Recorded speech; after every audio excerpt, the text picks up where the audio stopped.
করি সবাই ভালো আছেন।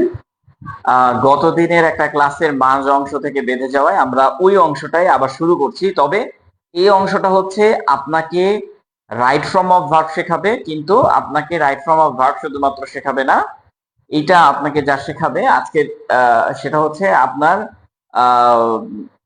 রাইট ফর্ম অফ ভার্ব শিখবেন লিখিত দিয়ে, মানে রিটেন দিয়ে কিভাবে রাইট ফর্ম অফ ভার্ব শেখা যায়। এটা সব থেকে ইজি ওয়েস্ট এবং এটা সব থেকে বাস্তবিক। আপনি কি শিখবেন? ফ্রি হ্যান্ড রাইটিং শিখবেন। যেমন আমরা গত দিনের এটা ঠিক করা হয়নি, কারণ এটা গত দিনেই মিস্টেক আসছিল, সেটা এখনো মিস্টেকই আছে, সেটা ঠিক করা হয়নি। তবে আজকে আমরা একটা খুব গুরুত্বপূর্ণ অংশ দেখবো, রাইট ফর্ম অফ ভার্ব। মানে আমাদের তো এটা আমাদের সিলেবাস, তাই না? এই যে দেখেন, এটা কি আমাদের সিলেবাস। মানে সিলেবাসটা কি সুন্দর করে আমাকে কমপ্লিট করতে হবে। আমার হাতে একটা ফোন থাকতে হবে, হ্যাঁ, তাহলে ভালো হয়। বিকজ হচ্ছে আমি একটু কমেন্টস গুলো আপনাদের পড়বো। আচ্ছা, এখন যারা উপসহকারী কৃষি কর্মকর্তা নিয়োগ পরীক্ষা দিবেন, এটা ঠিক করা উচিত ছিল, এটা একটা এক্সট্রা বসে গেছে। পরীক্ষা দিবেন, আর আপনারা সবাই জানেন যে 2360টা পোস্ট আছে। অনেক ভাই, পোস্ট অনেক। মানে এইটার জন্য আপনাকে ইংরেজিতে ভালো একটা নাম্বার তুলে ফেলেন, অন্যরা হয়তো 10 পেয়ে পাশ করে যাবে, আর অনেকেই 10ও পাবে না। আপনি 10 না, আপনি 30 থেকে 40 কমন আসার চেষ্টা করেন। দেখেন, এবার একটা ইজি ওয়েস্টটা দেখাই। গতদিন আমরা এগুলো দেখাইছি আপনাকে, হ্যাঁ, গতদিন আমরা এগুলো আপনাকে সব দেখাইছি, কিন্তু আজকে যারা ক্লাস করছেন নতুন, তারা আবার ভাবেন না যে ভাইয়া কালকে তো ক্লাস করি নেই, তাহলে আজকে কি ক্লাস পারবো? দেখেন ভাই, আপনাকে আমি একটা সোজা কথা বলি, কালকের যেটা এটা আপনার বইও আছে, কিন্তু হ্যাঁ, কালকে আমি একটা সংক্ষিপ্ত স্টাইল দেখাইছি যা দিয়ে আপনার পুরোপুরি কমপ্লিট হয়ে যাবে। এখন লক্ষ্য করেন, আমরা এইটা দিয়ে রাইট ফর্ম অফ ভার্ব শিখবো। কি দিয়ে? বাংলা দিয়ে রাইট ফর্ম অফ ভার্ব শিখবো। আমরা একটু আজকে একটু আগেই চলে এসেছি, যদিও বলছি যে 7:30টায় ক্লাস, বাট আজকে একটু ইচ্ছা করি আগে আসছি, যাতে করে আমাদের একটু মানে সময় সাপেক্ষ একটু ইয়া হয়, একটু আগে চলে আসছি। হ্যাঁ, এখন 7:30 বেজে গেছে, আলহামদুলিল্লাহ।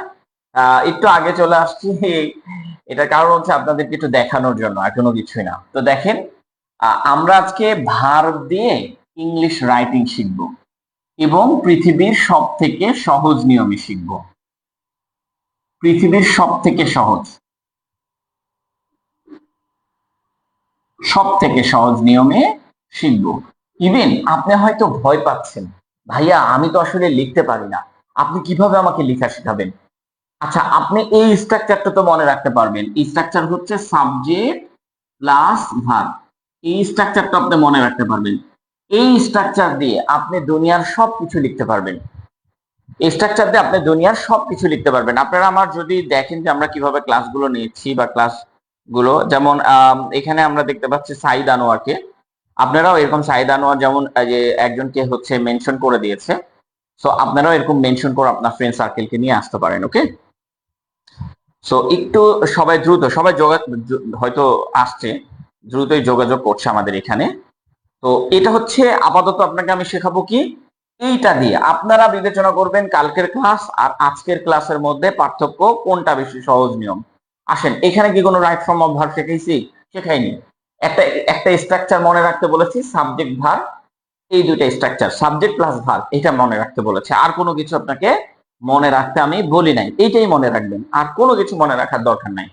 এখন দেখেন, climate change and it's impact, এটা আপনার পরীক্ষাতে আসতে পারে না? আপনার পরীক্ষাতে যেটা আসতে পারে সেটাই কিন্তু আমি আপনাকে এখানে দিয়েছি, আপনার এক্সামে যেটা আসতে পারে। আচ্ছা, এটা কি ওয়াইফাই অন করা? এটাতে ওয়াইফাই অন করা? ওকে, না, এমবি অন করা থাকলে কিন্তু এটা অফ হয়ে যাবে। হ্যাঁ,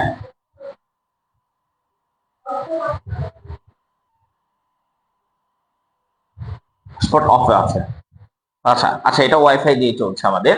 আচ্ছা, এখন ঘটনা হচ্ছে যে climate change and it's impact, এইটা আমরা হচ্ছে কমপ্লিট করব। হ্যাঁ, এইটা কমপ্লিট করব, মানে এগুলো প্যারাগ্রাফ বা প্যাসেজ বা আপনার এগুলো তো আসবে পরীক্ষায়, আপনার এক্সাম হলে এগুলো আসবে না বলেন তো? এগুলো তো আপনার এক্সাম হলে আসবে, তাহলে আপনি এখন কি করবেন?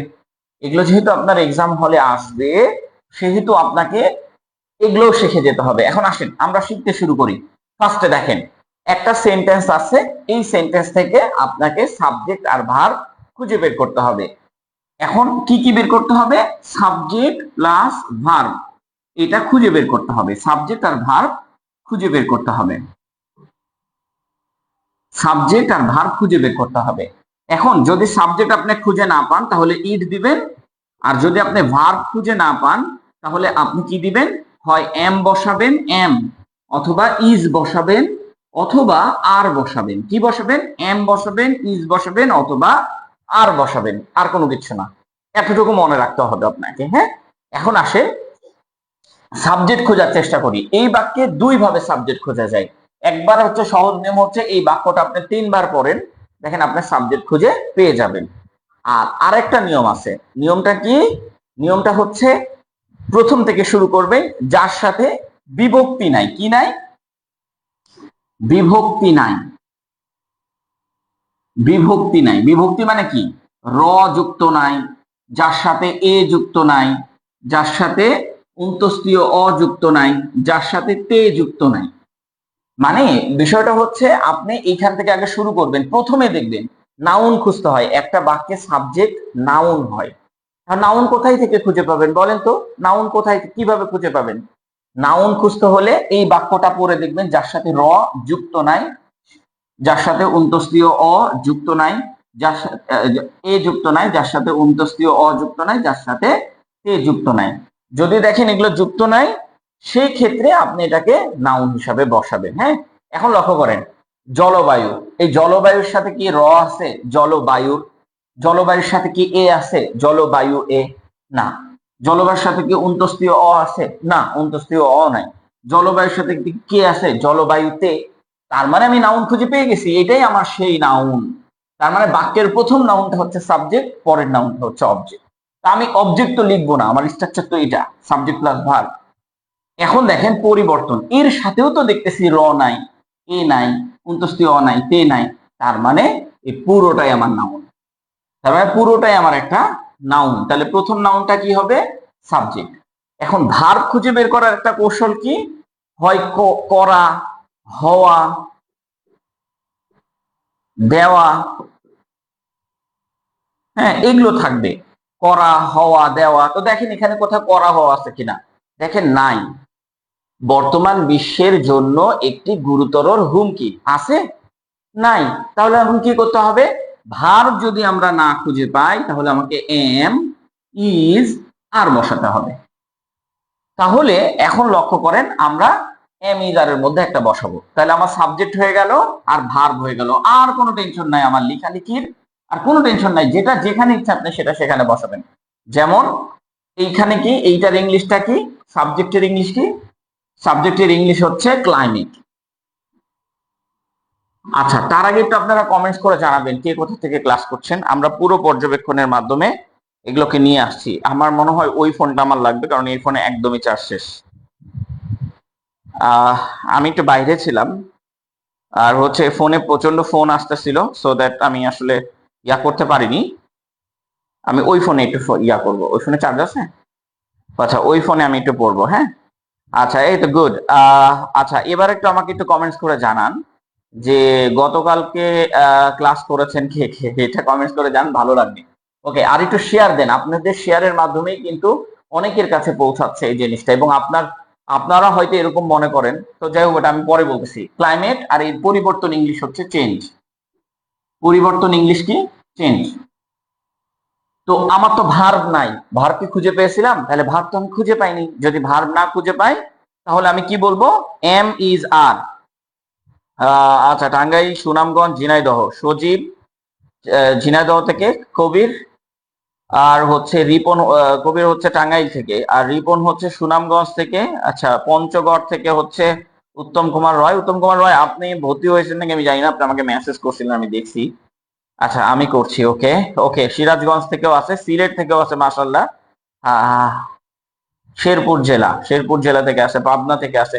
আচ্ছা, আপনাদের ওইখানেও কি, মানে আসলে হচ্ছে আমি জানি না কৃষি ইনস্টিটিউট গুলা কোন কোন জায়গাগুলোতে আছে এক্স্যাক্টলি, কিন্তু এখন এখন দেখতে পাচ্ছি বিষয়গুলোকে, খুবই দারুণ লাগছে। তো যাই হোক, এখন আসেন, মাউস নড়ে গেছে, যে মাউসের এটা ইয়ে আছে। আচ্ছা, এখন আমার ভার তো নাই। মাউসটা হটানো। এখন আমার ভার তো নাই। তাহলে ভার্ব না থাকলে কি বসাতে হবে, এম ইজ আর এর মধ্যে ইজ বসাতে হবে। এখন কেন ইজ বসাতে হবে, এটা এটা হচ্ছে একটা সিঙ্গুলার ভার্ব সাবজেক্ট, এটা হচ্ছে একটা সিঙ্গুলার সাবজেক্ট, এর জন্য এখানে ইজ বসাতে হবে। এম ইজ আর এর মধ্যে কোনটা বসাবো, ইজ বসাবো। কেন বসাবো, কারণ এটা একটা সিঙ্গুলার, এম তো বসবে না কারণ আই থাকলে এম বসে, আর তো বসবে না কারণ এখানে তো প্লুরাল কোনো কিছু নাই, এটা একটা বিষয়, এটা একটা বিষয়, আমরা বিষয়টা একটু পরে আপনাকে দেখাচ্ছি, এটা একটা বিষয়। আচ্ছা এবার দেখেন, হয়ে গেছে, সাবজেক্ট হয়ে গেছে, ভার্ব হয়ে গেছে, আর কোনো টেনশন নাই, আর কোনো টেনশন নাই, আপনি মাথা ব্যথাই করবেন না। এখন আপনার যদি মনে হয় ভাইয়া তাহলে আগে এটা বসাই পরে এটা বসাই, বসান। আপনার যদি মনে হয় যে আগে এটা বসাই পরে এটা বসাই, ভাই বসান, আপনাকে কেউ নিষেধ করেনি। ধরেন এটা আগে আছে, বর্তমান বিশ্বে, এটা আগে বসাবো, ঠিক আছে, বর্তমান বিশ্বের জন্য, এই জন্য পর্যন্ত নিয়ে বসাতে হবে। আবার নড়ে গেছে মাউস। বর্তমান বিশ্বের জন্য, হ্যাঁ, বর্তমান বিশ্বের জন্য হচ্ছে এটা লিখবো। তো আমি এখানে কি লিখতে পারি, জন্য ইংলিশটা হচ্ছে টু দিয়ে লিখবো, ফর দিয়েও লেখা যায়, ফর দিয়েও লেখা যায়, কিন্তু এখন আমি টু দিয়ে লিখলাম। ফর দিয়েও লেখা যায় কিন্তু আমি কি লিখলাম, টু দিয়ে লিখলাম। জন্য ইংলিশ হচ্ছে টু ও বসানো যায়, জন্য ইংলিশ হচ্ছে ফর ও বসানো যায়, দুইটাই বসানো যায়। আমি টু দিয়ে লিখলাম, আপনি ফর দিয়েও লিখতে পারেন। টু টু বর্তমান বিশ্ব, বর্তমান, বর্তমান ইংলিশ কি, টু দা প্রেজেন্ট ওয়ার্ল্ড,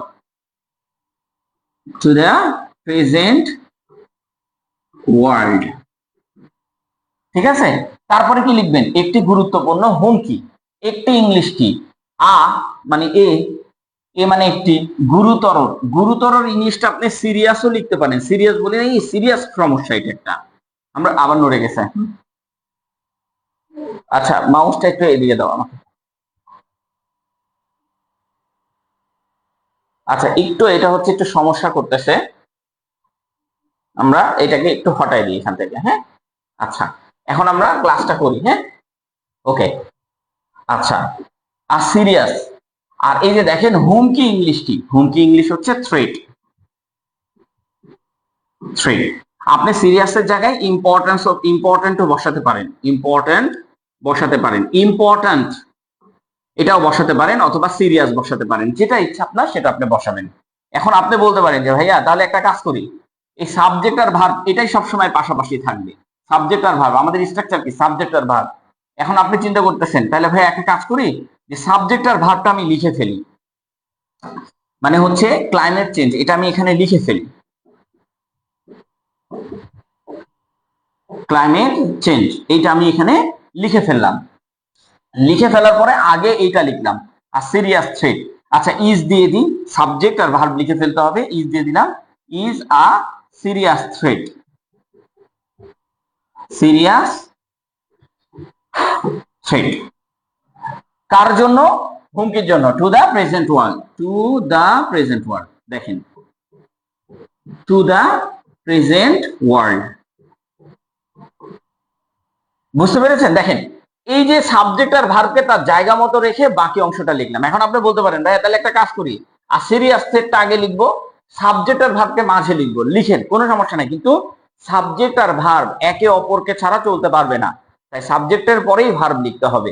ধরেন আগে এটা লিখলেন, আর সিরিয়াস থ্রেট, তারপরে climate change is to the present world হবে। আপনি যদি মনে করেন টু দা প্রেজেন্ট ওয়ার্ল্ড এইটা আগে লিখবো, তারপরে লিখবো আ serious threat is a serious, sorry, climate change is a serious threat, তাও হবে। মানে এই তিনটার মধ্যে আগে পরে করলে কোনো সমস্যা নাই, কিন্তু মনে রাখবেন সাবজেক্ট, এই যে এটা ভার্ব, সাবজেক্ট আর ভার্ব পাশাপাশি বসাতে হবে। এতটুকু বুঝতে পেরেছেন?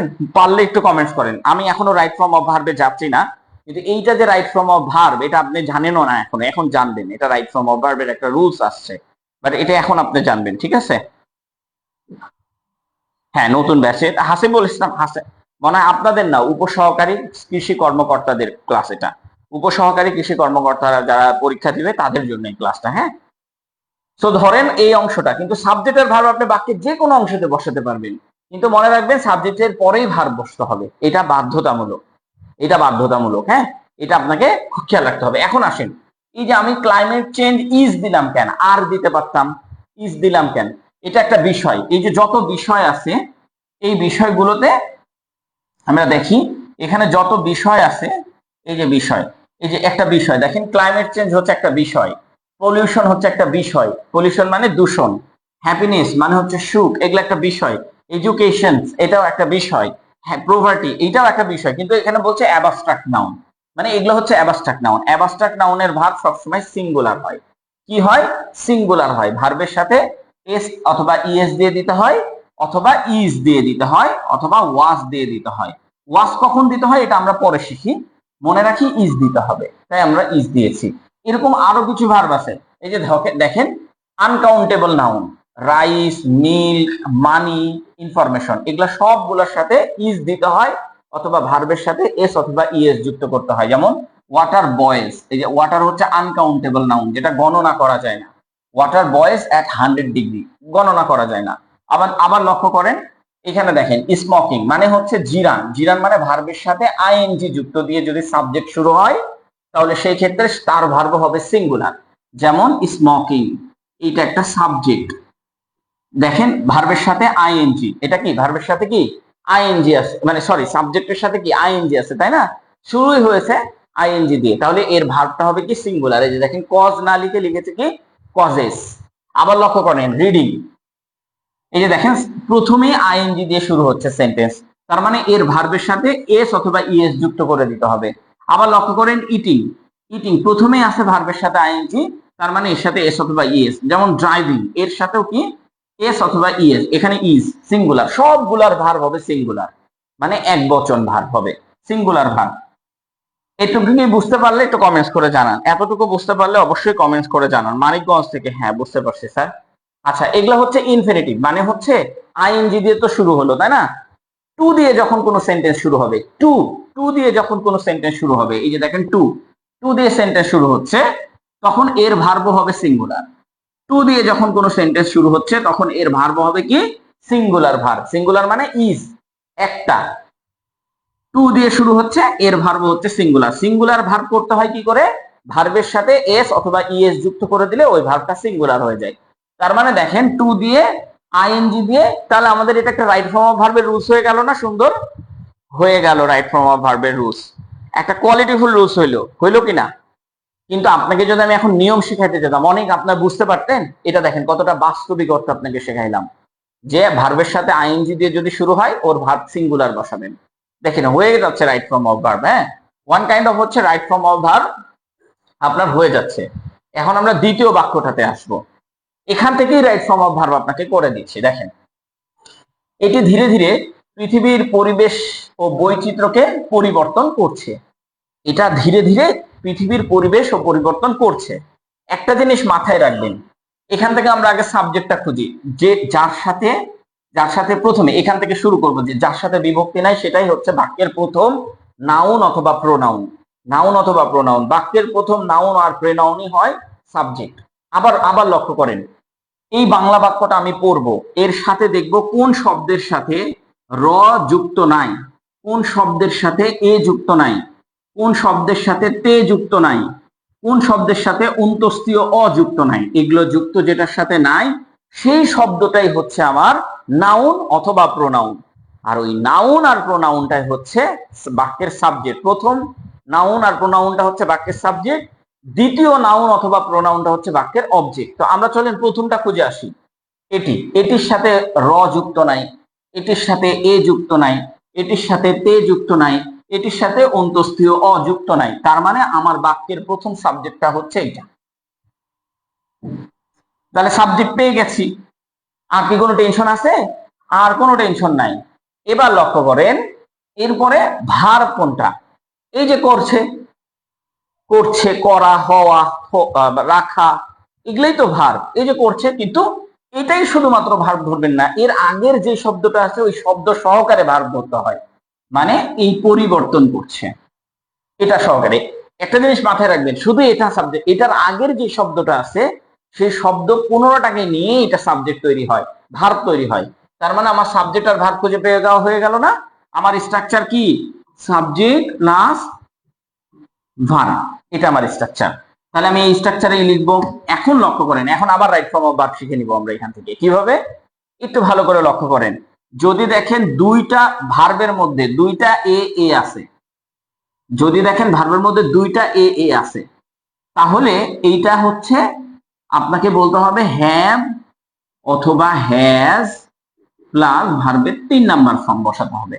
কিন্তু যদি দেখেন একটা আছে অন্তস্থীয়, এই যে একার, একার যেটাকে বলা হচ্ছে একার, একার আছে, তার মানে একটা একার আছে মানে হচ্ছে আপনাকে এখানে বসাতে হবে এম, ইজ, আর, ভার্বের সাথে আইএনজি। এটা হচ্ছে continuous tense, present continuous tense, আর এটা হচ্ছে প্রেজেন্ট পারফেক্ট টেন্স।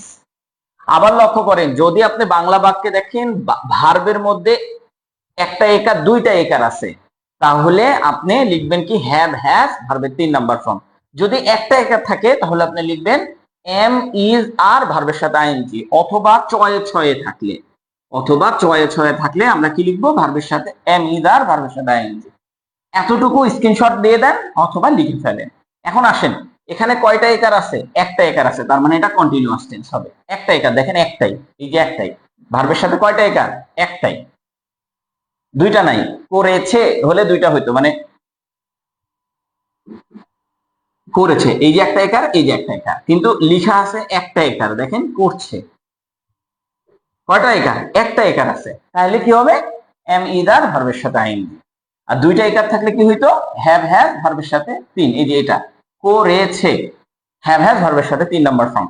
এখন লক্ষ্য করেন, আমরা এখন এটা লিখে দেখাবো আপনাকে। তাহলে আমাদের স্ট্রাকচার কি, আবার বলছি, সাবজেক্ট প্লাস ভার্ব। আপনি যত এতদিন স্ট্রাকচার শিখেছেন, এগুলো সবকিছু হচ্ছে গ্রামার শিখেছেন, রাইটিং শিখেননি, বা গ্রামারও শিখেননি ভালো করে। রাজশাহী থেকে মাশাআল্লাহ শফিউল ইসলাম, আচ্ছা বুঝতে পারছি স্যার, ও দারুন, হ্যাঁ বুঝতে পারছি। এখন আসেন, তাহলে আমার সাবজেক্ট পেয়ে গেছি, আর আমার কি ভার্ব পেয়ে গেছি। তাহলে লিখে ফেলি এই দুইটা আগে। এটির ইংলিশ কি, এটির ইংলিশ অবশ্যই ইট। এটির ইংলিশ কি, ইট। পরিবর্তন করেছে, তার মানে এটা কন্টিনিউয়াস টেন্স না, মানে এম, ইজ, আর, এই তিনটার মধ্যে একটা বসাবো, এম, ইজ, আর বসাবো। তাহলে কোনটা যায়, ইটের সাথে কোনটা যায়, ইটের সাথে ইজ যায়, ইজ, ইট ইজ। ইট এম হয়, ইট ইজ হয়, ইট আরও তো হয় না, ইট ইজ হয়। এরপরে কি, পরিবর্তন করেছে, তাহলে এটা কন্টিনিউয়াস টেন্স, ভার্বের সাথে কি বসাবো, আইএনজি। তাহলে পরিবর্তন ইংলিশ কি, চেঞ্জ। পরিবর্তন ইংলিশ কি, চেঞ্জ। তারপর হচ্ছে আইএনজি, চেঞ্জিং। হয়ে গেছে, তাহলে সাবজেক্ট আর ভার্ব লিখে শেষ। আর কোনো টেনশন নাই, টেনশন বাদ, এটা সাবজেক্ট, এই পুরোটা হচ্ছে আমার ভার্ব। আর কোনো টেনশন আছে, টেনশন নাই। এখন আমরা লিখতে শুরু করি। কি কি বাকি আছে, ধীরে ধীরে, মানে কার পরে কি লিখবো এটা বড় বিষয় না, বড় বিষয় হচ্ছে আপনি লিখতে শুরু করেন। এখন ধীরে ধীরে আছে প্রথমে, তো ধীরে ধীরে ইংলিশ কি, স্লোলি, স্লোলি, মানে স্লোলি যাচ্ছে। তারপরে কি, এরপর কি, পৃথিবীর পরিবেশ ও জীববৈচিত্র্য। দেখেন, ও দ্বারা দুইটা শব্দকে যুক্ত করা হয়েছে, একটা হচ্ছে পরিবেশ, একটা হচ্ছে জীববৈচিত্র্য। আর এই যে র আছে, র কি বিভক্তি না, যেই শব্দের সাথে বিভক্তি থাকবে সেই শব্দের সাথে এই শব্দের সম্পর্ক। আবার বলছি, যেই শব্দের সাথে র বিভক্তি থাকবে সেই শব্দের সাথে তার পরের শব্দের সম্পর্ক, এটাকে বলে অন্বয় সাধন। এই অন্বয় সাধনটা কিভাবে করতে হবে, আপনার যেই শব্দের সাথে র থাকবে সেটা পরে লিখতে হবে, আর যার সাথে র থাকবে না সেটা আগে লিখতে হবে, মানে এটা আগে লিখতে হবে, এটা পরে লিখতে হবে। আবার বলছি, দেখেন, যেই শব্দের সাথে র আছে সেই শব্দের পরের শব্দের সাথে সেই শব্দের সম্পর্ক আপনাকে বুঝতে হবে যে এইটা আগে লিখতে হবে, এটা পরে লিখতে হবে, এতটুকু। যার সাথে র আছে তাকে পরে লিখতে হবে। তাহলে পরিবেশ ইংলিশ কি, পরিবেশ ইংলিশ হচ্ছে ইনভায়রনমেন্ট। ইনভায়রনমেন্ট, ইনভায়রনমেন্ট মানে হচ্ছে পরিবেশ, ইনভায়রনমেন্ট মানে কি, পরিবেশ। পরিবেশ, ও, ও ইংলিশ কি, এন্ড। ও ইংলিশ কি, এন্ড। আবারও আপনাদেরকে একটা জিনিস অ্যানাউন্সমেন্ট করে দিই, আজকের ফ্রি ক্লাস হচ্ছে, এর মানে এই যে আপনার প্রতিদিনের ফ্রি ক্লাস হবে তা না। আজকের ফ্রি ক্লাসটা হচ্ছে শুধুমাত্র এই জন্য যে এখনো আমাদের স্টুডেন্ট ভর্তি হচ্ছে। ইভেন অনেকেই কালকের ক্লাস দেখে ভাবতেছে আমি নিয়ম শেখাবো। নিয়ম শিখে আপনি কখনো গ্রামার শিখতেও পারবেন না ঠিকভাবে, এগুলা শিখতে 6 মাস সময় লাগবে, আর এখান থেকে শিখতে মাত্র 1 মাস সময় লাগবে। তাহলে ভাই এটাই শেখেন, এটা ভালো হবে আপনাদের জন্য, ঠিক আছে? ওকে, মোটামুটি দেখেন, দেখেন, it is changing slowly environment and লিখেছি। এবার হচ্ছে জীববৈচিত্র্য, কি লিখবো, জীববৈচিত্র্য। জীববৈচিত্র্য ইংলিশ কি, জীববৈচিত্র্য ইংলিশ হচ্ছে অনেকভাবেই লিখা যায়, আমরা একটা লিখি সবসময়, বায়োডিভার্সিটি। বায়োডিভার্সিটি, BIODIVERSITY,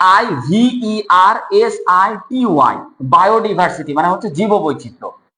আচ্ছা, এখন আমরা কি করব, কোন অংশটা বাকি আছে? পৃথিবীর অংশটা বাকি আছে। এই যে র যুক্তটাকে পরে লিখবো বলেছি, এই র এর জন্য আমি এখানে একটা অফ দিয়ে দিব, আর তারপরে পৃথিবী লিখে দিব, দা আর্থ, দা আর্থ। এখন আপনি বলতে পারেন ভাইয়া এইটা ক্যাপিটাল লেটারে লিখলেন কেন? আর্থ হচ্ছে প্রপার নাউন, প্রপার নাউন সবসময় ক্যাপিটাল লেটারে লিখাই বেস্ট, তাই এটা ক্যাপিটাল লেটারে লিখলাম। প্রপার নাউন হচ্ছে তিনটা নাউনকে প্রপার নাউন বলা হয়, যেই নাউন গুলা দ্বারা মানুষের নাম বোঝাবে। ধরেন আমার নাম কি? মারুফ, আমি হচ্ছে প্রপার নাউন, আমার মানুষেরই তো নাম। ধরেন যে জিনিস ধর্মগ্রন্থ, যেমন কোরআন, বাইবেল, বেদ, এগুলা কি ধর্মগ্রন্থ না? যত ধর্মগ্রন্থ আছে এগুলা হচ্ছে প্রপার নাউন। আর আরেকটা প্রপার নাউন কি? যা পৃথিবীতে একটি আছে, অথবা পৃথিবী তো একটা। পৃথিবী কি দুইটা নাকি? পৃথিবী তো একটা, তাই একটা, এটা হচ্ছে প্রপার নাউন। ঢাকা কয়টা? একটা, ওইটা প্রপার নাউন, ওর আগে আর্টিকেল দিয়ে বসায় দিবেন। বুঝতে পেরেছেন? এই হইল আমার লিখা।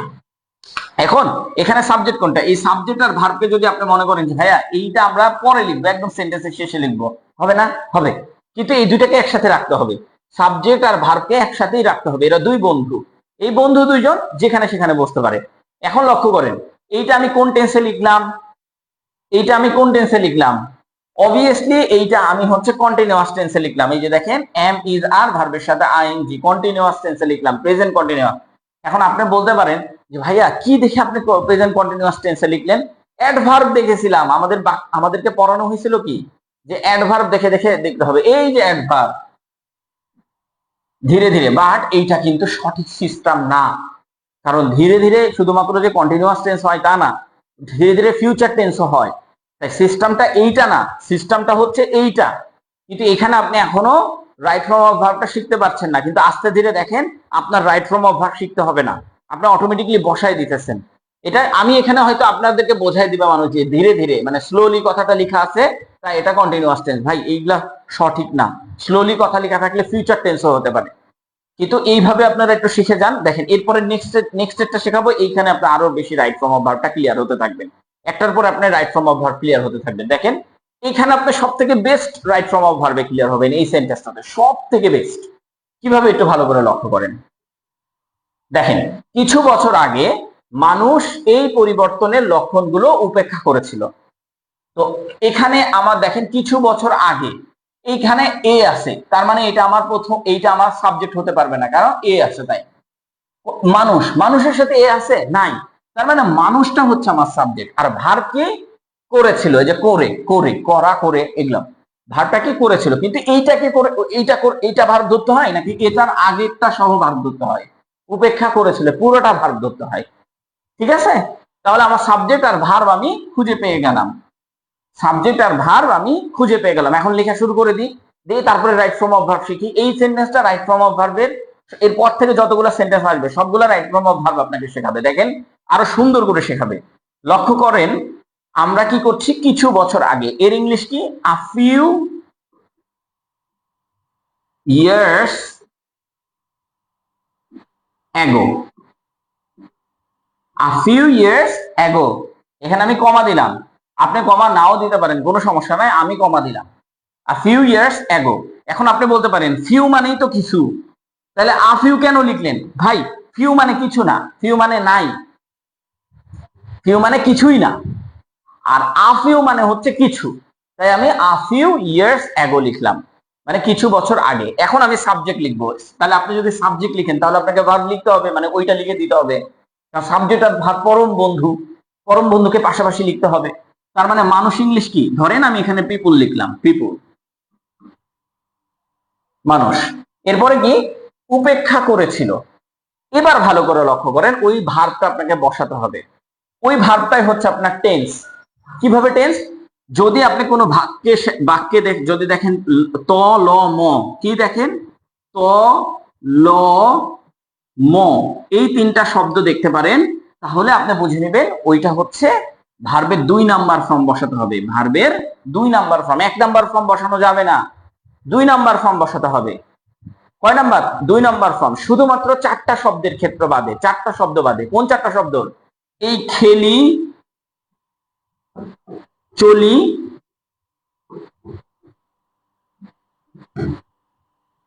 আচ্ছা, খেলি চলি তুলি বলি, তুলি এবং বলি বা বলা, যেটা বলা খেলা চলা তোলা বলা, এটাই বলি। এগুলো না মানে খেলা হতে পারে, তো চলাও হতে পারে, এগুলো এগুলো শব্দের শেষে ল ঠিকই আছে, কিন্তু এগুলা শব্দতে ভার্বের 1 নাম্বার ফর্ম বসাতে হয়। এই 4টা শব্দ বাদে বাকি যে শব্দগুলো শেষে ত ল ম আছে, সেই শব্দগুলোতে ভার্বের 2 নাম্বার ফর্ম বসাতে হয়। এটা একটু আপনি যদি পরিষ্কার হয়ে থাকেন একটু কমেন্টস করে জানা, হ্যাঁ, এটা একটু পরিষ্কার করে দেয়। সাম দিলে হবে না, সাম ইয়ার্স আগো আসলে মিলতেছে না। সাম মানেও কিছু, যেহেতু আমার কাছে অপশন আছে আফিউ মানে কিছু, তাই আমি এটা দিয়েছি। ঠিক আছে, সাম লিটিল, ওগুলো আপনাদেরকে আরেকটা ক্লাস করাবো, সেটা হচ্ছে ডিটারমিনার দিয়ে ফ্রি হ্যান্ড রাইটিং শিখুন, সেটাতে আপনারা শিখে যাবেন। আসেন আপনারা এখান থেকে এই আপনারা রাইটিং এ শিখতেছেন, কিন্তু তলে তলে আপনারা গ্রামার শিখে যাইতেছেন, বুঝতে পারছেন? কিন্তু ওই আপনি যে গ্রামার বই থেকে শিখেছেন তার থেকে সহজ এখানে শিখতেছেন, দেখাচ্ছে আপনাকে পিপল। তাহলে এখানে ল আছে, তাহলে ভার্বের 2 নাম্বার ফর্ম। উপেক্ষা করেছিল, এর ইংলিশ কি? ইগনোর। উপেক্ষা করা ইংলিশ কি? Ignore, ignore. তাহলে ইগনোরের সাথে আমি ইডি যুক্ত করে দিলাম, ইগনোরের সাথে কি যুক্ত করে দিলাম? ডি যুক্ত করে দিলাম। তাহলে ডি যুক্ত করলে কি হয়ে গেল? এটা হয়ে গেল ভার্বের 2 নাম্বার ফর্ম। কেন 2 নাম্বার ফর্ম দিলাম? ল আছে তাই। শুধু ল আছে তাই 2 নাম্বার ফর্ম দিইনি, আরো কাহিনী আছে, রাইট ফর্ম অফ ভার্বের একটা কাহিনী আছে, এটা দেখাবো। এই পরিবর্তনের লক্ষণগুলো বাকি আছে কি? এই পরিবর্তনের লক্ষণগুলো। তাহলে আমরা কি বলবো? এই পরিবর্তনের লক্ষণগুলোর ইংলিশ হচ্ছে দিস। এই ইংলিশ কি? দিস। ঠিক আছে, এবার দেখেন পরিবর্তনের লক্ষণগুলো। পরিবর্তনের লক্ষণগুলো, এখানে র আছে না? তাহলে র থাকলে এটার সাথে এটা সম্পর্ক, তাহলে লক্ষণগুলো আগে লিখে ফেলেন। লক্ষণগুলোর ইংলিশ হচ্ছে সাইন। সাইন্স মানে এখন আপনি কি লিখতে পারেন? সাইন। এখন এখানে এস দিলাম কেন? কারণ গুলো লেখা আছে, গুলো, গুলোর জন্য এস দিলাম, লা লেখা থাকলে দিতাম না। গুলো পরিবর্তনের, এখন এই রটা কি পরে লিখতে হবে না? তাহলে এই র এর জন্য একটা অফ দিলাম। আর পরিবর্তন ইংলিশ কি? এই পরিবর্তন, আচ্ছা অফ। আচ্ছা এখানে হচ্ছে এই পরিবর্তন পুরোটাই লিখতে হবে, এখানে দিস লেখা যাবে না, হ্যাঁ, এখানে দিস লেখা যাবে না। সাইন অফ, এইখানে দিস লিখতে হবে। This change, this change. কেন? এই পরিবর্তন, এইটার সাথে এইটার সম্পর্ক, তাই দিস, এই চেঞ্জ পরিবর্তন। আমি এইটার সাথে এইটা লিখে ফেলেছিলাম, এইটার সাথে না, আগে এটা লিখতে হবে, তারপরে র এর জন্য অফ দিতে হবে, তারপরে হচ্ছে এই দিস, আর এই যে চেঞ্জ। আবার দেখেন আগে লক্ষণগুলো লিখতে হবে, এই যে লক্ষণগুলো, তারপরে এই র এর জন্য উল্টা করে আসতে হবে, তখন এই র এর জন্য অফ দিতে হবে, তারপরে কি? এই পরিবর্তন, দিস চেঞ্জ। কারো কি বুঝতে কোনো সমস্যা আছে? সমস্যা আশা করি নাই। এবার দেখেন, লক্ষ্য করেন এই বাক্যতে আপনি ভার্বের 2 নাম্বার ফর্ম কেন বসাইলেন? এই যে এগো আছে তাই। গতকালকের ক্লাসে আপনাকে কয়েকটা জিনিস দেখাইছিলাম, আপনার মনে আছে কিনা? যে লাস্ট, তারপরে হচ্ছে ইয়েস্টারডে, ইয়েস্টারডে এবং এগো, এই 3টা শব্দ যেখানে থাকবে সেখানেই ভার্বের 2 নাম্বার ফর্ম বসবে। এই যে এগো আছে, তাহলে এটা এগো থাকার কারণে এখানে ভার্বের 2 নাম্বার ফর্ম বসেছে। এখন আপনি কোন নিয়মটা শিখতে চান? আপনি বলেন, আপনি কোন নিয়মটা শিখতে চান? আচ্ছা, চাঁপাইনবাবগঞ্জ থেকে দেখছি রাফি। আচ্ছা, আজকে চাঁপাইনবাবগঞ্জের এক ফ্রেন্ডকে টাকা পরিশোধ করলাম, আমের টাকা আর কি, আম কিনেছে আর কি। তো চাঁপাইনবাবগঞ্জ, আপনিও আম টমেটো রেডি রাখেন। না, রাজশাহীর আম কিনছে আর কি। No sir. আচ্ছা, বুঝতে পারেননি? মানে বলতেছি যে লাস্ট, ইয়েস্টারডে এবং এগো, এর সাথে কি হয়? ভার্বের 2 নাম্বার ফর্ম। এই যে এগো আছে তাই ভার্বের 2 নাম্বার ফর্ম। কিন্তু আমরা কি এগো এই কথাটা দেখেছি? দেখেছি? দেখি নাই।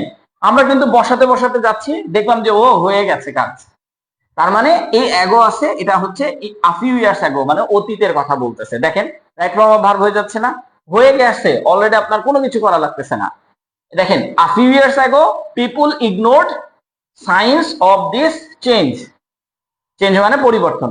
এটা ক্লিয়ার হয়েছেন তো? মাশাআল্লাহ। আচ্ছা, কক্সবাজার থেকে, কক্সবাজার, হ্যাঁ, আচ্ছা হ্যাঁ, কক্সবাজার থেকে একটু যারা কক্সবাজারের আছেন তারা কক্সবাজার টেকনাফ এগুলো কিছু তো ঘুরতে যেতে হয়, তাই না? তো আমরা ঘুরতে যাবো ইনশাল্লাহ, আপনাদের সাথে দেখা করবো। আচ্ছা, এখন না, মানে আপনারা পরীক্ষাটা দেন, পরীক্ষা দেওয়ার পরে যাবো ইনশাল্লাহ। ওকে।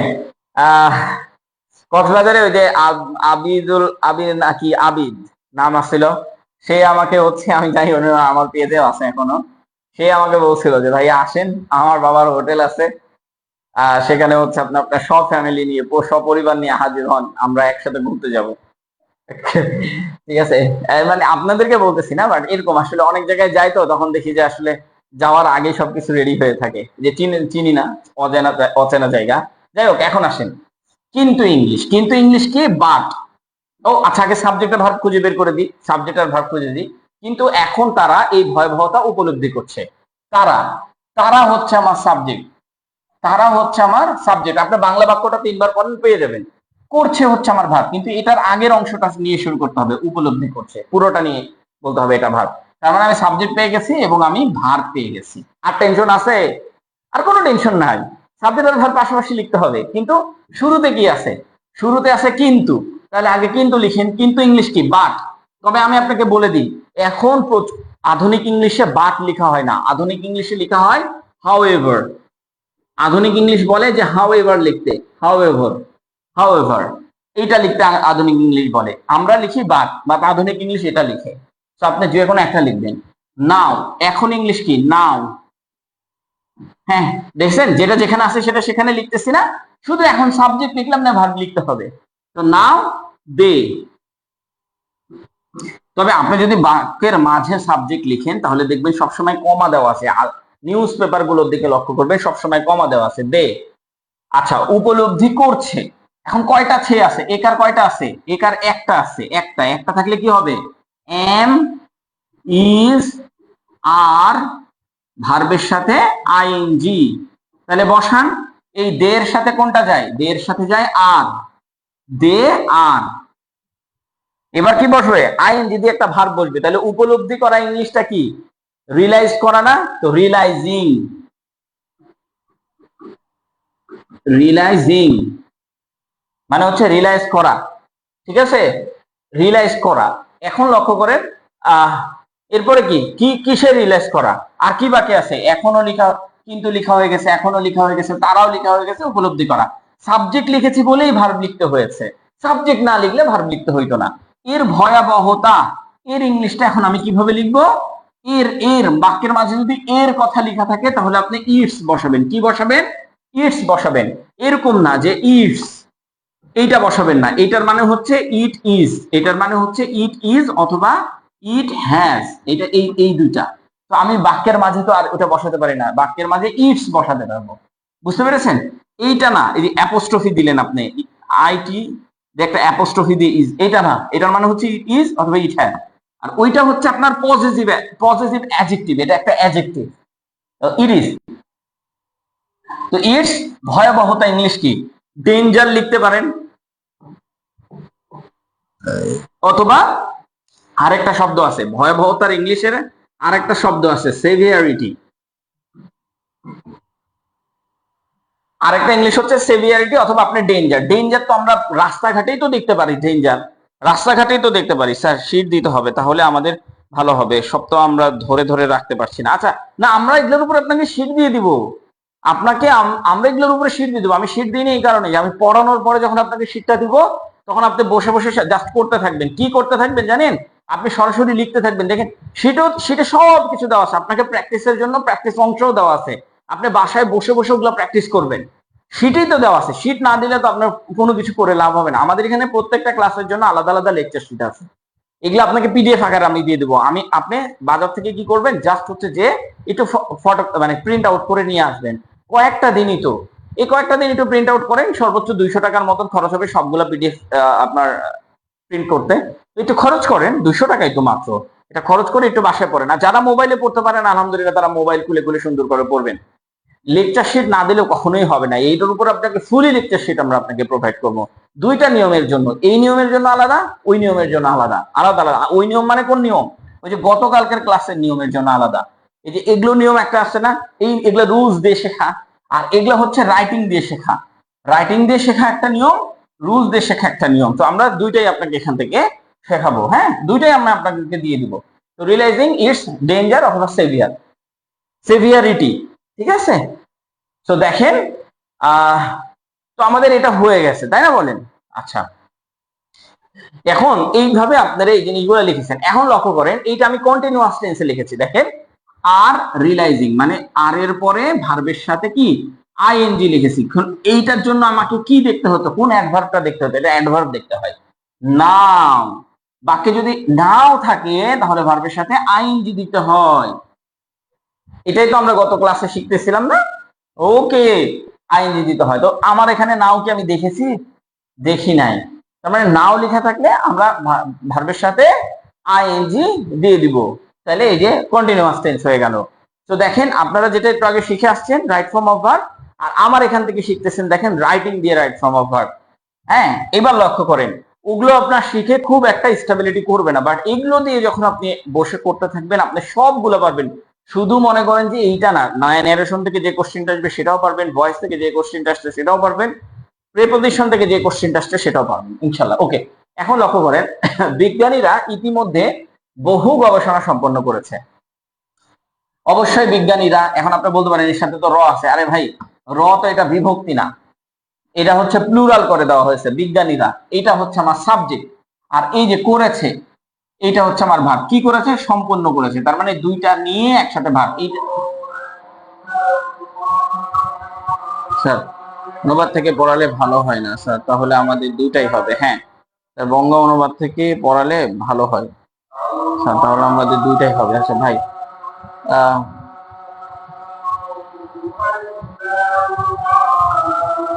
আচ্ছা না, সবাই হবে। শীট দিলে ভালো হয়, সবার জন্য শীট হবে। হ্যাঁ, শীট সবার জন্য না, মানে শীট হচ্ছে পেইড ব্যাচের জন্য, আমাদের পেইড ব্যাচের জন্য। পেইড ব্যাচ হচ্ছে জুমে ক্লাস হবে, কালকে থেকে জুমে ক্লাস হবে, ফেসবুক সিক্রেট গ্রুপ লাইভে ক্লাস হবে, এইখানে ক্লাস হবে না।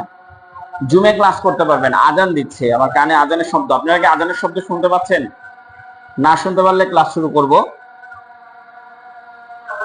না শুনতে পারলে ক্লাসটা শুরু করব।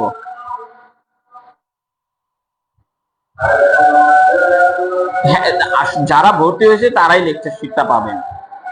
যারা ভর্তি হয়েছেন তারা সকল লেকচার শিট গুলাই পেয়ে যাবেন, এবং এই লেকচার শিটই পড়বেন। অন্য জায়গায় যায় খুটকুট ধরে আসবেন না, এটা মাস্ট বি, এটা মাথায় রাখেন। অন্য কোনো জায়গা থেকে পড়ার দরকার নাই, যা লেকচার শিট পাচ্ছেন এখান থেকে পড়বেন, এখান থেকেই কমন আসবে। আপনাকে আমি এটা বলতেছি, দেখেন আবারও বলতেছি, যা আমি লেকচার শিট দিব তার থেকে কমন আসবে ইনশাল্লাহ। কমন না আসলে আপনি লিখে আসতে পারবেন, এটা আপনি সিওরিটি থাকেন। ওকে, আর এগুলো আপনাকে দিয়ে দিব, আপনি সবগুলোই পাবেন। আমাদের দুইটা পদ্ধতির জন্যই পাচ্ছেন, এই পদ্ধতি ওই পদ্ধতি, দুইটা পদ্ধতি একসাথে বিষয় পড়ে দেখেন। এই পদ্ধতিতে আপনি সব থেকে বেস্ট ওয়েতে শিখতে পারবেন, ওই পদ্ধতিতে শিখতে পারবেন না। জি, আমাদের সকল ক্লাস রেকর্ড থাকবে, জুমের ক্লাসও রেকর্ড থাকবে, এই ক্লাসও রেকর্ড রেখে দিব, সব ক্লাস রেকর্ড রেখে দিব। এবং শুধু রেখে দিব না, আপনারা দেখতে থাকেন আমার ক্লাস, এটা আপনারা দেখতে থাকেন, অনবরত দেখতে থাকবেন ক্লাস। সাবজেক্ট ভার্ব, আজানের শব্দ শোনা যাচ্ছে? জি লিখছে অনেকেই। শেষ হয়ে যাবে, আর 10টা মিনিট সময় দেন আমাকে, আর 10টা মিনিট সময় দেন, ক্লাস শেষ করে দিব। আচ্ছা, 8টায় আজান, এটা আমি জানতাম না, আমি জানতাম যে 8:15 আজান, সরি 8:30 আজান, 8:15 আজান এটা জানতাম না। আমাদের এখানে একটু 2-3 মিনিট আগে আজান দেয়। হ্যাঁ, আচ্ছা,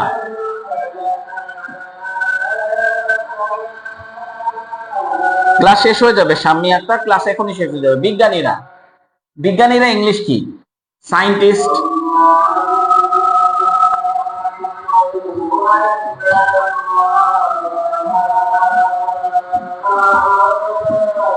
সায়েন্টিস্ট দেখেন সম্পূর্ণ করেছে। সম্পূর্ণ মানে সম্পূর্ণ করা, মানে কোন একটা কাজ সম্পূর্ণ শেষ করা, সম্পূর্ণ করেছে। তার মানে এইখানে লক্ষ্য করেন, এখানে কয়টা এ আছে? একটা এ, দুইটা এ। যদি দুইটা এ কাপ থাকে, যদি দুইটা এ কাপ থাকে তাহলে আমরা কি বলেছি? হ্যাভ অথবা হ্যাজ, তারপর কি ভার্বের 3 নাম্বার ফর্ম। কয়টা একার? দুইটা একার, একটা একার, দুইটা একার। তার মানে এই যে দেখেন একটা একার, এই যে দেখেন দুইটা একার। তাহলে আমাকে কি লিখতে হবে? হ্যাভ অথবা হ্যাজ, তারপরে ভার্বের 3 নাম্বার ফর্ম। এখন দেখেন সায়েন্টিস্ট, এখানে অনেকজন না, মুছে ফেলছি, ওকে ওটা মুছে গেছে, আবার চলে আসছে। সায়েন্টিস্ট এখানে লক্ষ্য করেন অনেকজন না, অনেকজন থাকলে হ্যাভ, আর একজন থাকলে আমরা লিখতাম হ্যাজ। এখানে অনেকজন তাই হ্যাভ। হ্যাভ এর পরে কি লিখবো? ভার্বের 3 নাম্বার ফর্ম বসে, তাই না? হ্যাভ হ্যাজ এর পরে কি ভার্বের কয় নাম্বার ফর্ম বসে? 3 নাম্বার ফর্ম। তার মানে কমপ্লিট, কমপ্লিটের সাথে ইডি যুক্ত করে দিলাম, তাহলে ভার্বের 3 নাম্বার ফর্ম হয়ে গেল। তাহলে হ্যাভ এর পরে ভার্বের 3 নাম্বার ফর্ম বসাই দিলাম। সম্পূর্ণ করেছেন, তার মানে এতটুকু আমার কমপ্লিট। কি সম্পূর্ণ করেছেন? ইতিমধ্যে বহু গবেষণা, এইটা। তো ইতিমধ্যে ইংলিশটা আপনারা এখানেও লিখতে পারেন, এই দুইটা ভার্বের মাঝখানে লিখলে সব থেকে বেস্ট হয়, বাট এখানেও আপনি লিখতে পারেন। ইতিমধ্যে ইংলিশ হচ্ছে অলরেডি, অলরেডি। বহু গবেষণা, বহু গবেষণা মানে ম্যানি রিসার্চ, ম্যানি রিসার্চ মানে হচ্ছে বহু গবেষণা। ম্যানি মানে অনেক, রিসার্চ মানে গবেষণা, অথবা আপনি স্টাডিজও দিতে পারেন। এখন যেহেতু ম্যানি লিখেছেন, ম্যানির পরে যেটা লিখবেন সেটার সাথে এস দিয়ে দিবেন, সেটা প্লুরাল করে দিবেন। ম্যানির পরে যে নাউনটা লিখবেন সেটা সবসময় প্লুরাল করে দিবেন। ধরেন ম্যানির পরে আপনি লিখতে চাইলেন স্টাডিজ, স্টাডিজ, তাহলে একেও প্লুরাল করে দিতে হবে, স্টাডিজ, ম্যানি স্টাডিজ। এখন লক্ষ্য করেন আমরা এইখানে কি বসাইছি? হ্যাভ প্লাস কমপ্লিটেড, ভার্বের 3 নাম্বার ফর্ম। হ্যাভ এর পরে ভার্বের 3 নাম্বার ফর্ম কি দেখে বসাইছি? অলরেডি। আমরা সবাই জানি যে অলরেডি, রিসেন্টলি, রিসেন্টলি, এগুলো থাকলে, অলরেডি, রিসেন্টলি এগুলো যদি থাকে, তাহলে ভার্বের 3 নাম্বার ফর্ম বসাতে হবে। হ্যাভ, হ্যাজ, তারপরে ভার্বের 3 নাম্বার ফর্ম। এই যে দেখেন হ্যাভ, এই যে দেখেন ভার্বের 3 নাম্বার ফর্ম। তাহলে আমরা কি এটা দেখলাম না? কিন্তু আমরা এখান থেকে শিখে ফেলতেছি। সো যদি আপনি এইভাবে কন্টিনিউয়াসলি 10টা দিন ক্লাস করেন, আপনি রাইটিংও লিখতে পারবেন। রাইটিং হচ্ছে একটা ক্ষুধা, খিদা, আপনার ভিতরে একটা খিদা। ধরেন আপনাকে আজ থেকে বলা হলো যে ভাই আজ থেকে 5 দিন পরে আপনাকে একটা ভাইবা নেওয়া হবে, ভাইবাটা পুরোটাই ইংলিশে। এখন আপনি চিন্তা করতেছেন ভাইবা তো পুরোটাই ইংলিশে, তাহলে এই 5 দিনে এখন কি করা যায়? তাহলে 5 দিনে এখন আমি স্ট্রাকচার শিখবো, রুলস শিখবো না, ওইটা তো 5 দিনে পসিবল না। ওইটা কি দরকার? তখন ওই 5 দিনে আপনাকে প্র্যাকটিস করা দরকার। প্র্যাকটিসে নেমে যাবেন, আপনি কখনো রুলস শিখবেন না, প্র্যাকটিসে নেমে যাবেন। ঠিক আপনি যখন রাইটিং লিখবেন তখন আপনার গ্রামারটা অবশ্যই দরকার পড়বে। তার মানে রাইটিং লিখতে লাগে একটা ক্ষুধা আপনার মেটাইতে হবে। ক্ষুধা মেটানোর সময় আপনি দেখেন অলরেডি, রিসেন্টলি এগুলো থাকলে কি ভার্বে 3, হ্যাভ হ্যাজ ভার্বের 3 নাম্বার ফর্ম বসবে, হ্যাভ হ্যাজ ভার্বের 3 নাম্বার ফর্ম বসবে। তাহলে হ্যাভ হ্যাজ বসে আমরা ভার্বের 3 নাম্বার ফর্ম বসাই দিয়েছি, যে হ্যাভ প্লাস ভার্বের 3 নাম্বার ফর্ম। আর এখানে হ্যাভ বসালাম কেন? এখানে সায়েন্টিস্ট অনেকজনের কথা বলা হচ্ছে, এই জন্য আমি হ্যাভ বসাইলাম। আচ্ছা, সাম্যী আক্তার বলছে যে বিগত সালের কোশ্চিন বসানো হয়নি। সাম্যী আক্তার, বিগত সালের কোশ্চিনটা আমরা এরপরের ক্লাস থেকে বিগত সালের কোশ্চিন গুলো আমরা নিয়ে আসবো, ঠিক আছে? এরপরে ইয়া থেকে আমরা বিগত সালের কোশ্চিন গুলো নিয়ে চলে আসবো। যেহেতু এখানে ক্লাইমেট চেঞ্জটা আপনাকে লেখা শেখাচ্ছি, আমি এরপর থেকে কি করব? বিগত সালের কোশ্চিন নিয়ে এসে সমাধান করব প্রত্যেকটা ক্লাসের সাথে। হ্যাঁ, প্রত্যেকটা ক্লাসের সাথে বিগত সালের কোশ্চিন নিয়ে এসে সমাধান করে দিব। আর এছাড়াও আপনাদের 2 দিন বিগত সালের কোশ্চিন গুলাই সমাধান করা হবে, 2 দিন বিগত সালের কোশ্চিন সমাধান করা হবে। আচ্ছা, এবার লক্ষ্য করেন এখানে কি লেখা আছে? যাতে। যাতে ইংলিশ আপনি অনেকভাবে লিখতে পারেন। যাতে ইংলিশ আপনি কয়ভাবে লিখতে পারেন? ধরেন যাতে ইংলিশ আপনি এইভাবে লিখতে পারেন যে সিন্স। যাতে ইংলিশ আপনি এইভাবে লিখতে পারেন অ্যাজ, অ্যাজ অ্যাজ। যাতে ইংলিশ আপনি এইভাবে লিখতে পারেন ফর। যাতে ইংলিশ আপনি এইভাবে লিখতে পারেন টু। যাতে ইংলিশ আপনি এইভাবে লিখতে পারেন সো দ্যাট। তাহলে যাতে ইংলিশ কতভাবে লেখা যায়? অনেকভাবে লেখা যায়। এই বাক্যের মধ্যে সাবজেক্ট আর ভার্ব কোনটা? এই বাক্যের মধ্যে সাবজেক্ট আর ভার্ব হচ্ছে এর কারণ ও সমাধান খুঁজে বের করা যায়। কোনো সাবজেক্ট নেই, কোনো সাবজেক্ট নেই, আমাকে একটা সাবজেক্ট ধরে বসায় দিতে হবে।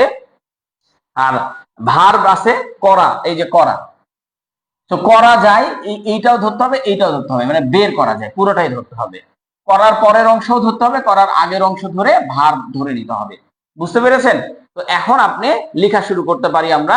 এখানে যেহেতু সাবজেক্ট নাই, তাই আমাকে কি ধরে নিতে হবে? ইট ধরে নিতে পারি, ইট ধরে নিতে পারি আমরা, ঠিক আছে?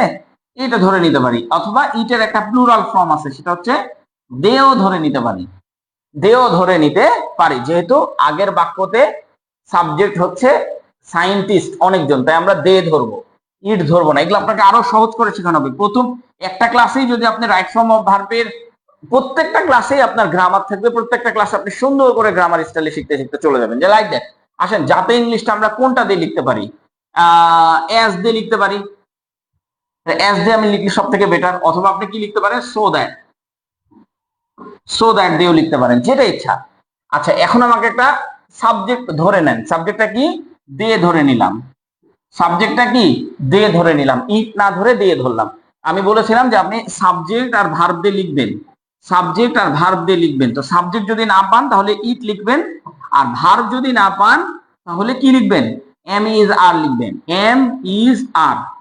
আবারও বলে দিচ্ছি, কোর্স ফি মাত্রই 500 টাকা রেখেছি। যাদের একান্তই প্রবলেম, এইভাবেও বুঝতেছেন না, ওইভাবেও বুঝতেছেন না, দুইভাবেই বুঝতেছেন না, তারা একটা কাজ করবেন, তারা শুধুমাত্র আমার সাথে আলাদা করে যোগাযোগ করবেন।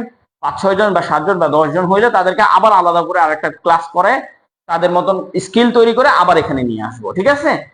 তো এখন যেটা বোঝাচ্ছি এইটা এইভাবেই চলুক।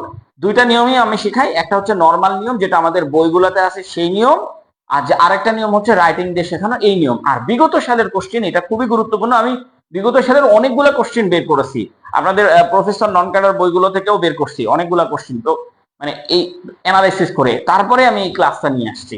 তো বিগত সালের কোশ্চেন গুলো আমরা এরপর থেকে নিয়ে আসবো, মানে এইখানেই নিয়ে আসবো। এখন তো নিয়ে আসেনি, এই জন্য দেখাতে পাচ্ছি না, তবে লিখে রাখছি, ওগুলো দেখানো যাইতো, কিন্তু এখন লিখতে গেলে অনেক সময় লাগবে। হ্যাঁ, এই নেক্সট ক্লাস থেকে আমরা বিগত সালের কোশ্চেন গুলো সামনে নিয়ে আসবো। তো যাই হোক, ইট না বসে আমি এখন কি বসালাম? দে বসালাম।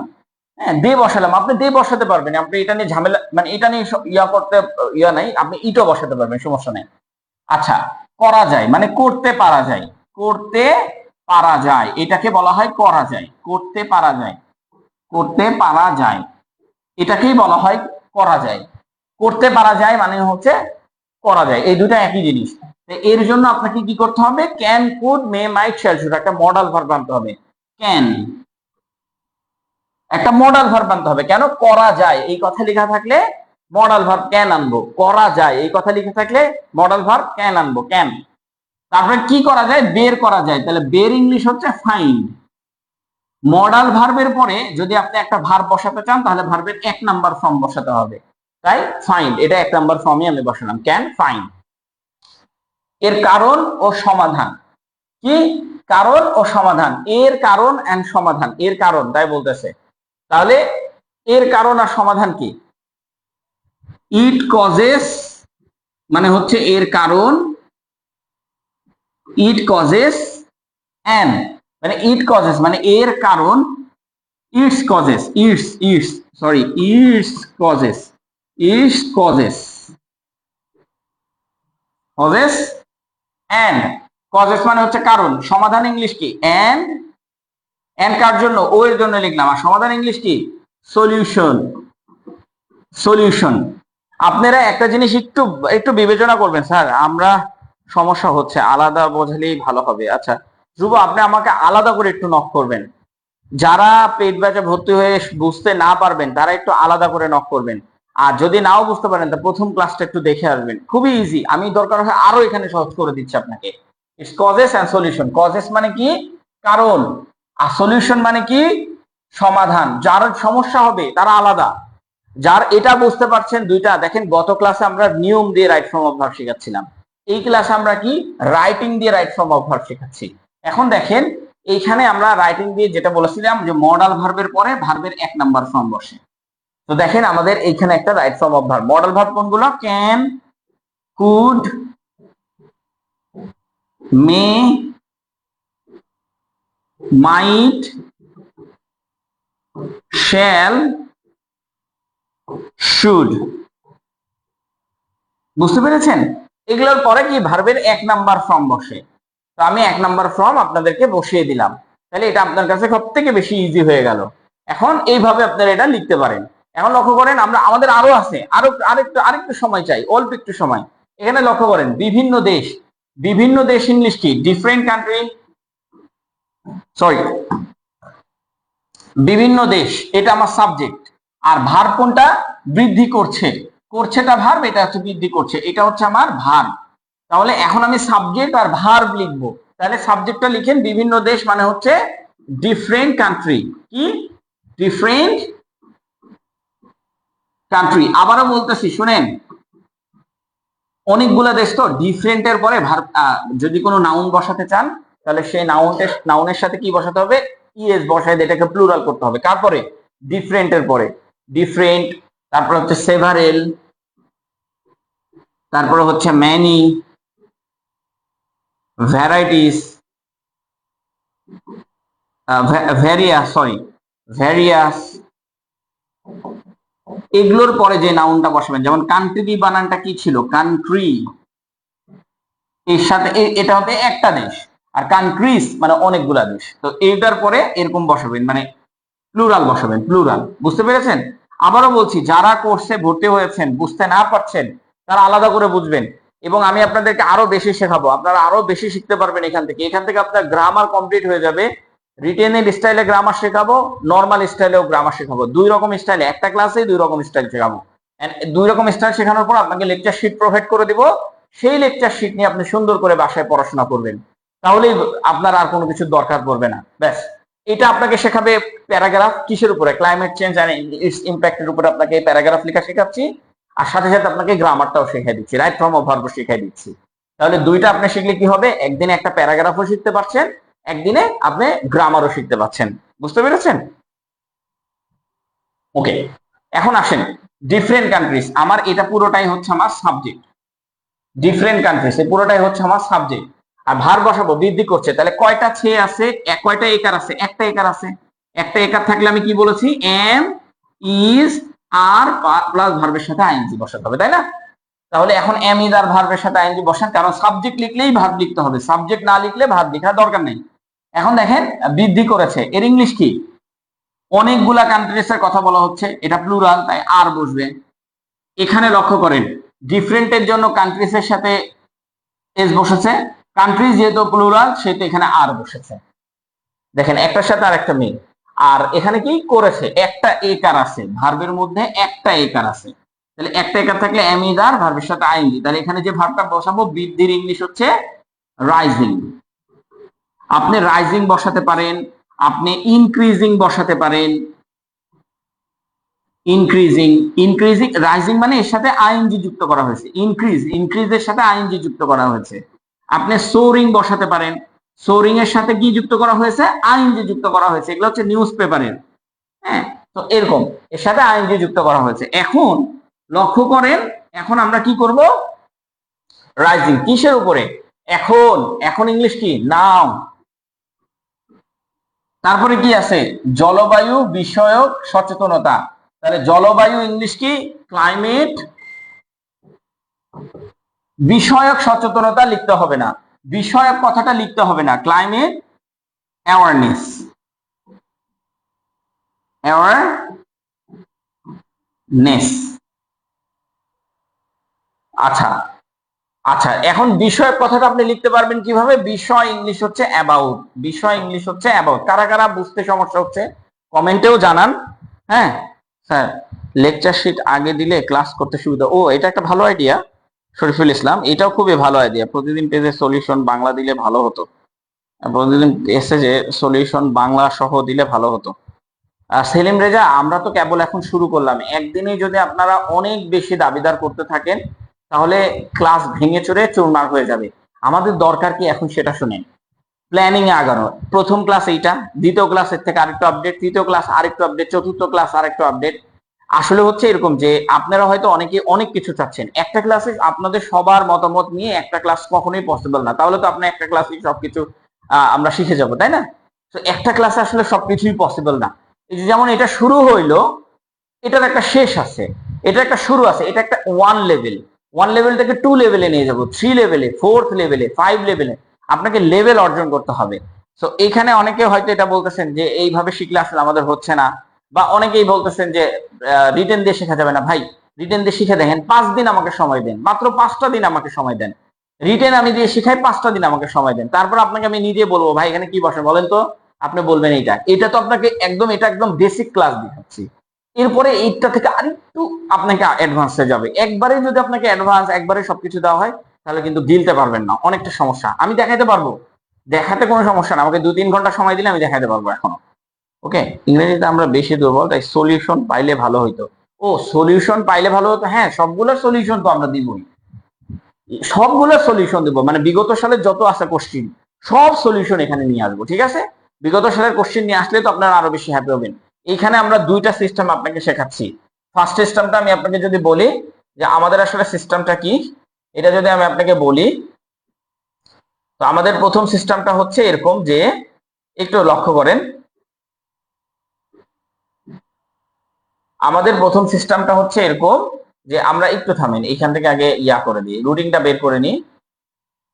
এখান থেকে রুটিন বের করতে হবে না, আমরা রুটিন অন্য জায়গা থেকে বের করতেছি। আমাদের প্রথম সিস্টেমটা হচ্ছে এরকম যে আপনি আগে প্রথমে এইটা শিখেন, এই যে দেখেন কই আমরা বের করতেছি, থামেন, এই যে এইটা শিখেন,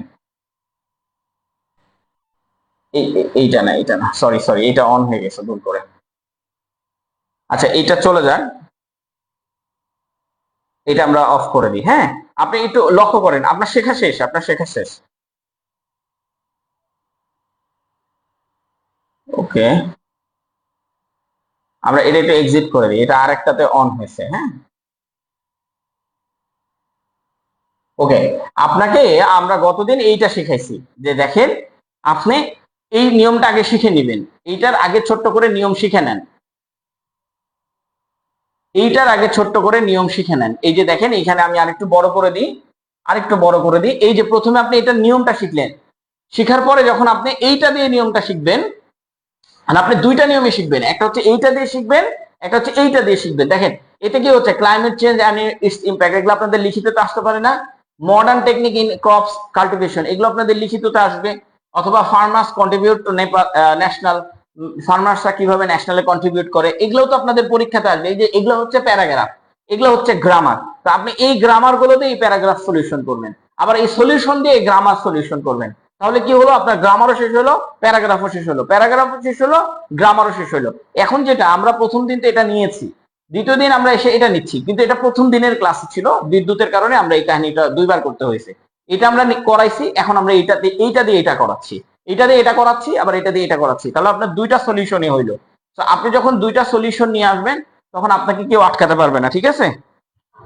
এটা বেস্ট, আপনি ক্লাস করেন, আজকে প্রথম দিনের ক্লাস, এটাই বেস্ট আমার কাছে। আপনাদের যে উপসহকারীর জন্য যারা যে ডিপ্লোমা থেকে যারা ক্লাস করতেছে তাদেরকে জিজ্ঞাসা করেন, তারা 5টা 6টা ক্লাস করার পরে তাদের অটোমেটিক গ্রামার ঠিক হয়ে গেছে, তাদের গ্রামার আর লাগে না, গ্রামার তারা অটোমেটিকলি পারে।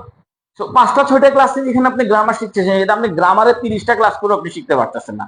এইটা বেস্ট, এইটা বেস্ট, আপনি আস্তে ধীরে চলেন, দেখেন এটা বেস্ট। যারা বুঝতেছেন না তাদেরকে আরেকটা নিয়মে, যে আরেক নিয়মে আরো সহজ করে শেখানো যায় সেখানে শেখাবো। তো এইটা গেল আমাদের। এখন আসেন আমরা এটা এটা লাস্ট। হ্যাঁ, এবং এবং ইংলিশ কি, এন, পরিবেশ বান্ধব নীতি গ্রহণ করতে শুরু করেছে। হ্যাঁ, এন, দেখেন এখানে কোনো আপনার সাবজেক্ট নাই, তাহলে সাবজেক্ট না থাকলে কি দিব, ইড দিয়ে দিব, ইড, পরিবেশ বান্ধব ইট, ইট দিলে এটা সাবজেক্ট, সাবজেক্টের পর আমাকে কি লিখতে হবে, ভাগ।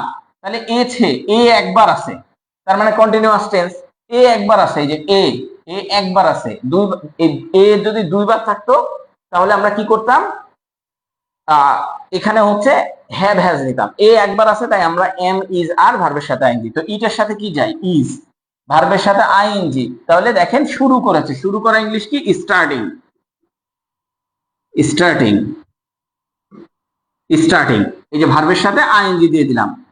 এন্ড ইট ইজ স্টার্টিং, কি শুরু করেছে, পরিবেশ বান্ধব নীতি গ্রহণ করতে। তাহলে করতে, গ্রহণ করতে, এই যে দেখেন গ্রহণ করতে, to adapt, two adopt, two adopt. ধরেন এখানে আমি বললাম গ্রহণ করতে, অ্যাডপ্ট মানে হচ্ছে গ্রহণ করা, অ্যাডপ্ট মানে হচ্ছে গ্রহণ করা, আর তে ইংলিশ হচ্ছে টু।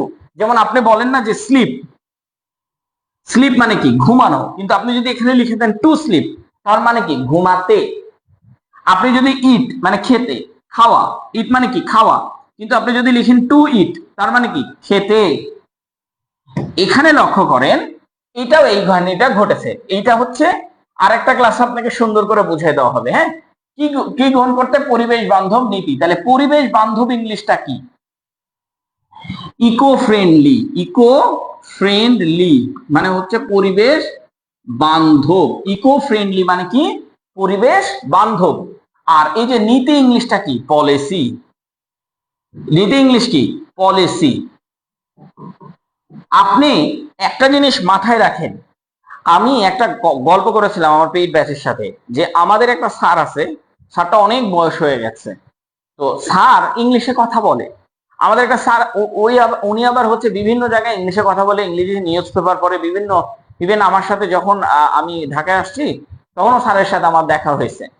তো তখনও স্যার আমাকে সাজেশন করতেছে যে শোন, মানে তুই করে, মানে অনেক বয়স্ক তো, অবসরপ্রাপ্ত হয়ে গেছে এখন, তো সবাইকেই তুই করে বলে, আমাকে না, সবাইকে তুই করে বলে। তো বলতেছে শোন, ভার্সিটির স্যার, আমাদের বিশ্ববিদ্যালয়ের স্যার বলছে যে শোন, ইংরেজিতে কথা বলবি। আমার তখন অনার্স কমপ্লিট, আমাকে বলে ইংরেজিতে কথা বলবি, কথা বলা শিখবি সবসময়, আর হচ্ছে ইংরেজি পড়বি। তো আমি স্যারকে জিজ্ঞেস করলাম, স্যার ইংরেজিতে কথা বলতে গ্রামারের কতটুকু প্রয়োজন আপনি মনে করেন? তো স্যার বলতেছে, আরে আমাদের সময় কি গ্রামার ছিল নাকি?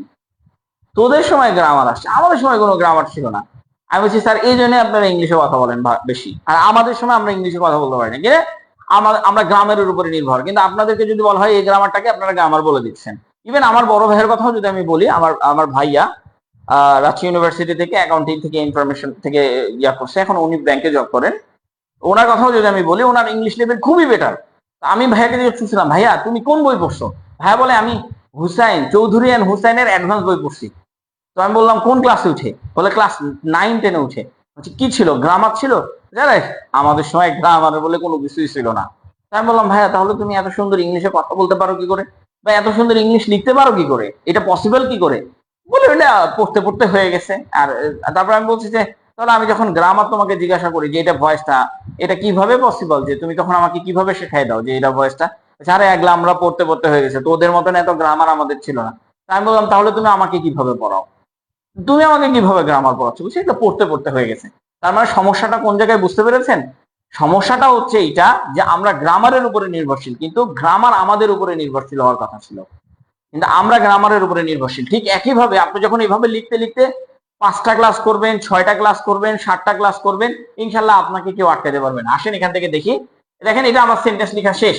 এইখানে যে আপনি ইজ দিলেন, মানে হচ্ছে প্রেজেন্ট ইনডিফিনিট সেন্টেন্স লিখলেন, প্রেজেন্ট কন্টিনিউয়াস সেন্টেন্স লিখলেন, আপনাকে কিভাবে বুঝলেন যে এটা প্রেজেন্ট কন্টিনিউয়াস টেন্স? দেখেন এখানে কোনো অপশনই নাই আপনাকে প্রেজেন্ট কন্টিনিউয়াস টেন্স বোঝানোর জন্য, কোনো অপশন নাই। আপনি প্রেজেন্ট কন্টিনিউয়াস টেন্স কিভাবে বুঝলেন? আচ্ছা স্যার করেছে তে দুইটা, হ্যাঁ এতে তাহলে তো হ্যাভ হ্যাজ। ও আচ্ছা আচ্ছা আচ্ছা আচ্ছা, sorry sorry sorry sorry sorry, এখানে এই যে এ, দুইটা এ আছে, তাই এখানে হ্যাভ হ্যাজ বসবে। হ্যাঁ এখানে হ্যাভ হ্যাজ বসবে, সরি সরি ধরছেন, হ্যাঁ হ্যাজ, ইটের পর সাথে হ্যাজ বসে। এই যে দুইটা একার আছে, এটা তো আমি মিস্টেক করে বসে আছি, এখানে তো দুইটা একার আছে। তাহলে has started, has started, has এর পরে ভার্বের 3 নাম্বার ফর্ম বসে, হ্যাজ স্টার্টেড। তো হ্যাজ এর পরে ভার্বের 3 নাম্বার ফর্ম বসে, কতবার বলতেছি আপনার মনে থাকবে না? আপনার অবভিয়াসলি মনে থাকবে। এবং দেখেন একটা ভার্বের পরে আরেকটা ভার্ব, এটাও একটা ভার্ব, একটা ভার্বের পর আরেকটা ভার্ব বসানোর আগে এর সাথে টু বসাই দিয়েছি। এটা হচ্ছে ফাইনাইট ভার্ব, এটা হচ্ছে নন ফাইনাইট ভার্ব। বুঝতে পেরেছেন? এটা হচ্ছে ফাইনাইট ভার্ব, এটা হচ্ছে non finite verb. Eco friendly policy, policy মানে হচ্ছে নীতি। দেখেন কত ইজি না?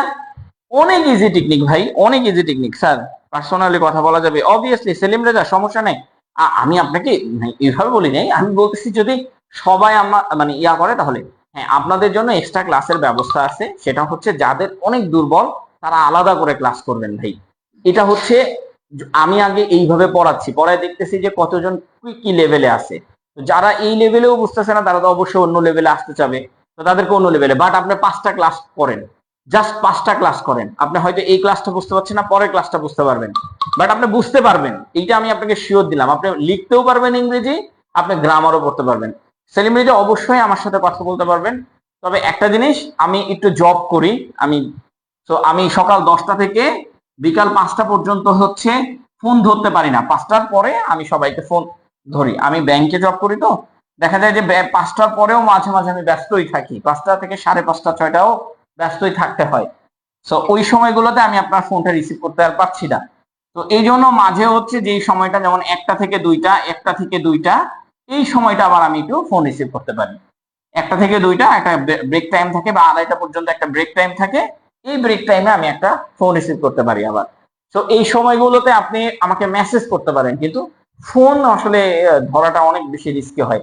আর সবাই ধরেন অনেক রকমের ফোন দিচ্ছে, সবাই এত রকমের ফোন দিলে একটু সমস্যা হয়। হ্যাঁ, আচ্ছা, এটা হচ্ছে conditional sentence. Right form of ভার্বে কিন্তু কন্ডিশনালের স্ট্রাকচার আছে। কন্ডিশনাল এটা কিভাবে আমরা বুঝতেছি, এইটা আগে আমি একটু কন্ডিশনালটা লিখে দিই, মানে এইটা লিখতে গেলে অনেকটা সময় লেগে যাবে, এটা লিখতে গেলে আমরা সময় লেগে যাবে। এই কন্ডিশনাল দিয়ে আপনাদের একটা এক্সট্রা ক্লাস হবে, শুধু কন্ডিশনাল সেন্টেন্স দিয়ে আপনাদের একটা এক্সট্রা ক্লাস হবে। কন্ডিশনালের রুলস হচ্ছে এইভাবে মনে রাখতে হয়, এই পাশে যদি ভার্বের 1 নাম্বার ফর্ম থাকে তাহলে ওই পাশে ভার্বের 1 নাম্বার ফর্ম, এই পাশে যদি ভার্বের 1 নাম্বার ফর্ম থাকে তাহলে ওই পাশে শ্যাল,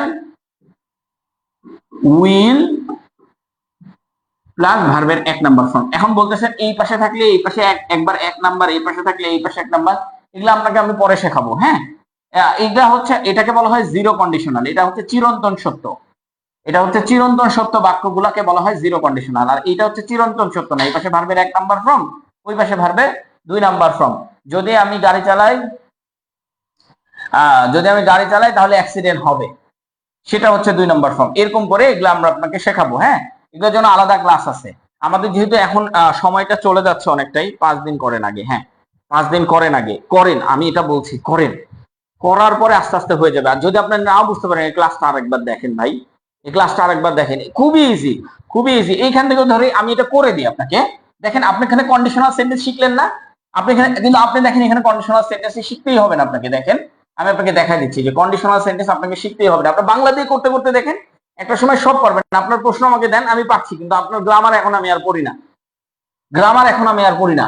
যদি, যদি ইংলিশ কি ইফ, দেখেন এখনই, এখনই ইংলিশ কি রাইট নাও।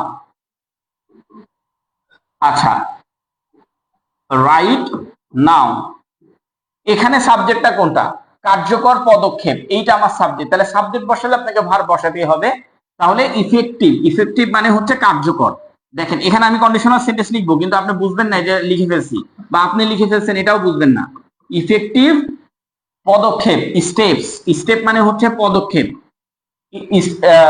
আচ্ছা, রাইট নাও ইফেক্টিভ স্টেপ, না নেওয়া হয়, না নেওয়া হয়, একটু ভালো করে লক্ষ্য করেন।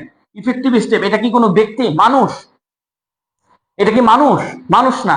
ইফেক্টিভ স্টেপ একটা বস্তু, বস্তু ধরতে হবে।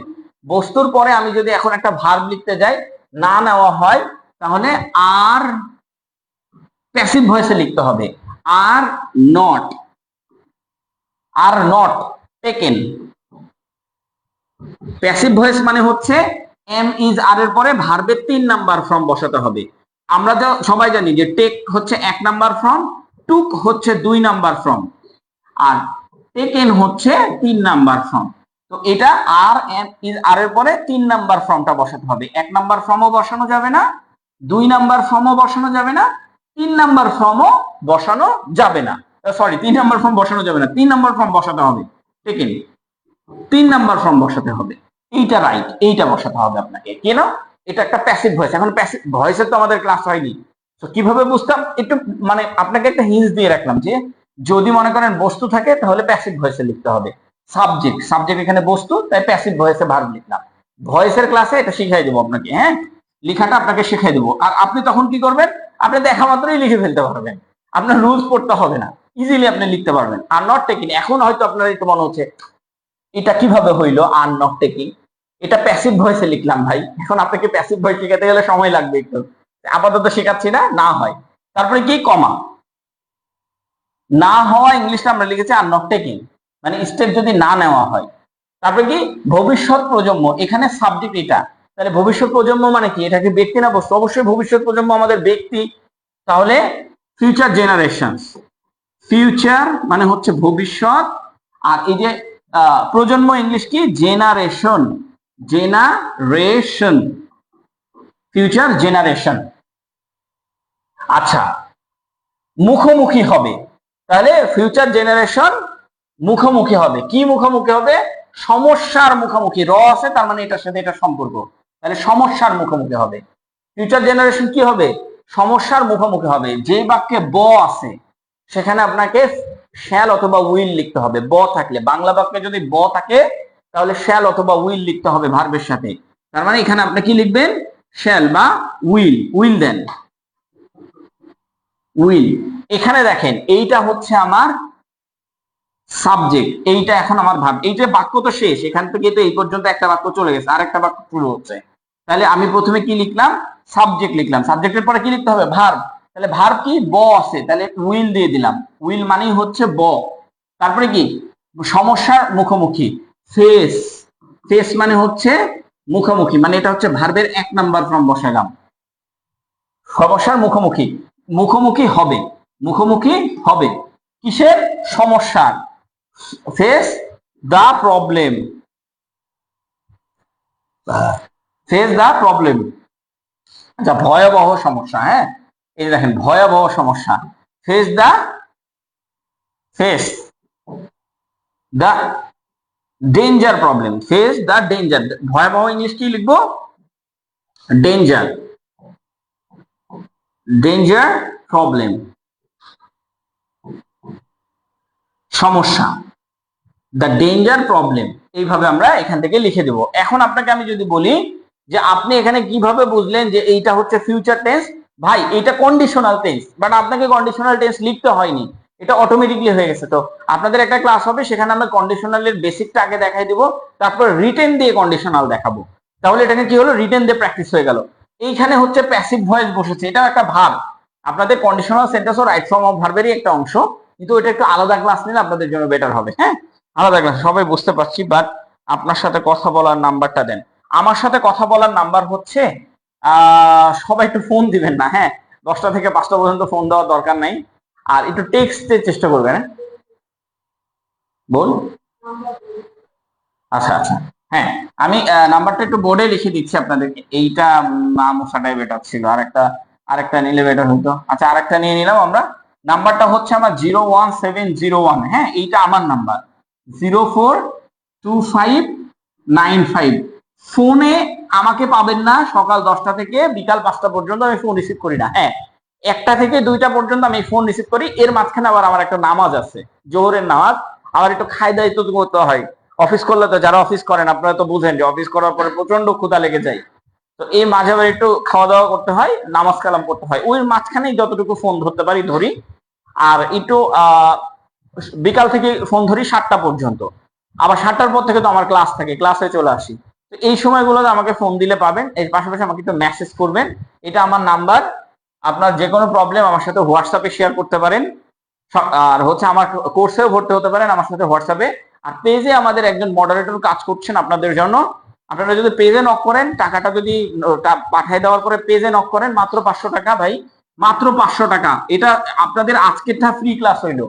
এরপরে আমরা চলে যাব হচ্ছে পেইড ক্লাসে, জুম অ্যাপের মাধ্যমে ক্লাস করব, পেইড ক্লাসে জুম অ্যাপের মাধ্যমে। হ্যাঁ, আচ্ছা, বিগত সালের প্রশ্ন কবে সফল করবেন স্যার? রাইট সময়। ও আচ্ছা, এইটা একটা গুরুত্বপূর্ণ না। দেখেন এখানে আমরা রুটিন করেছি, দেখেন আপনি একটু ভালো করে দেখেন।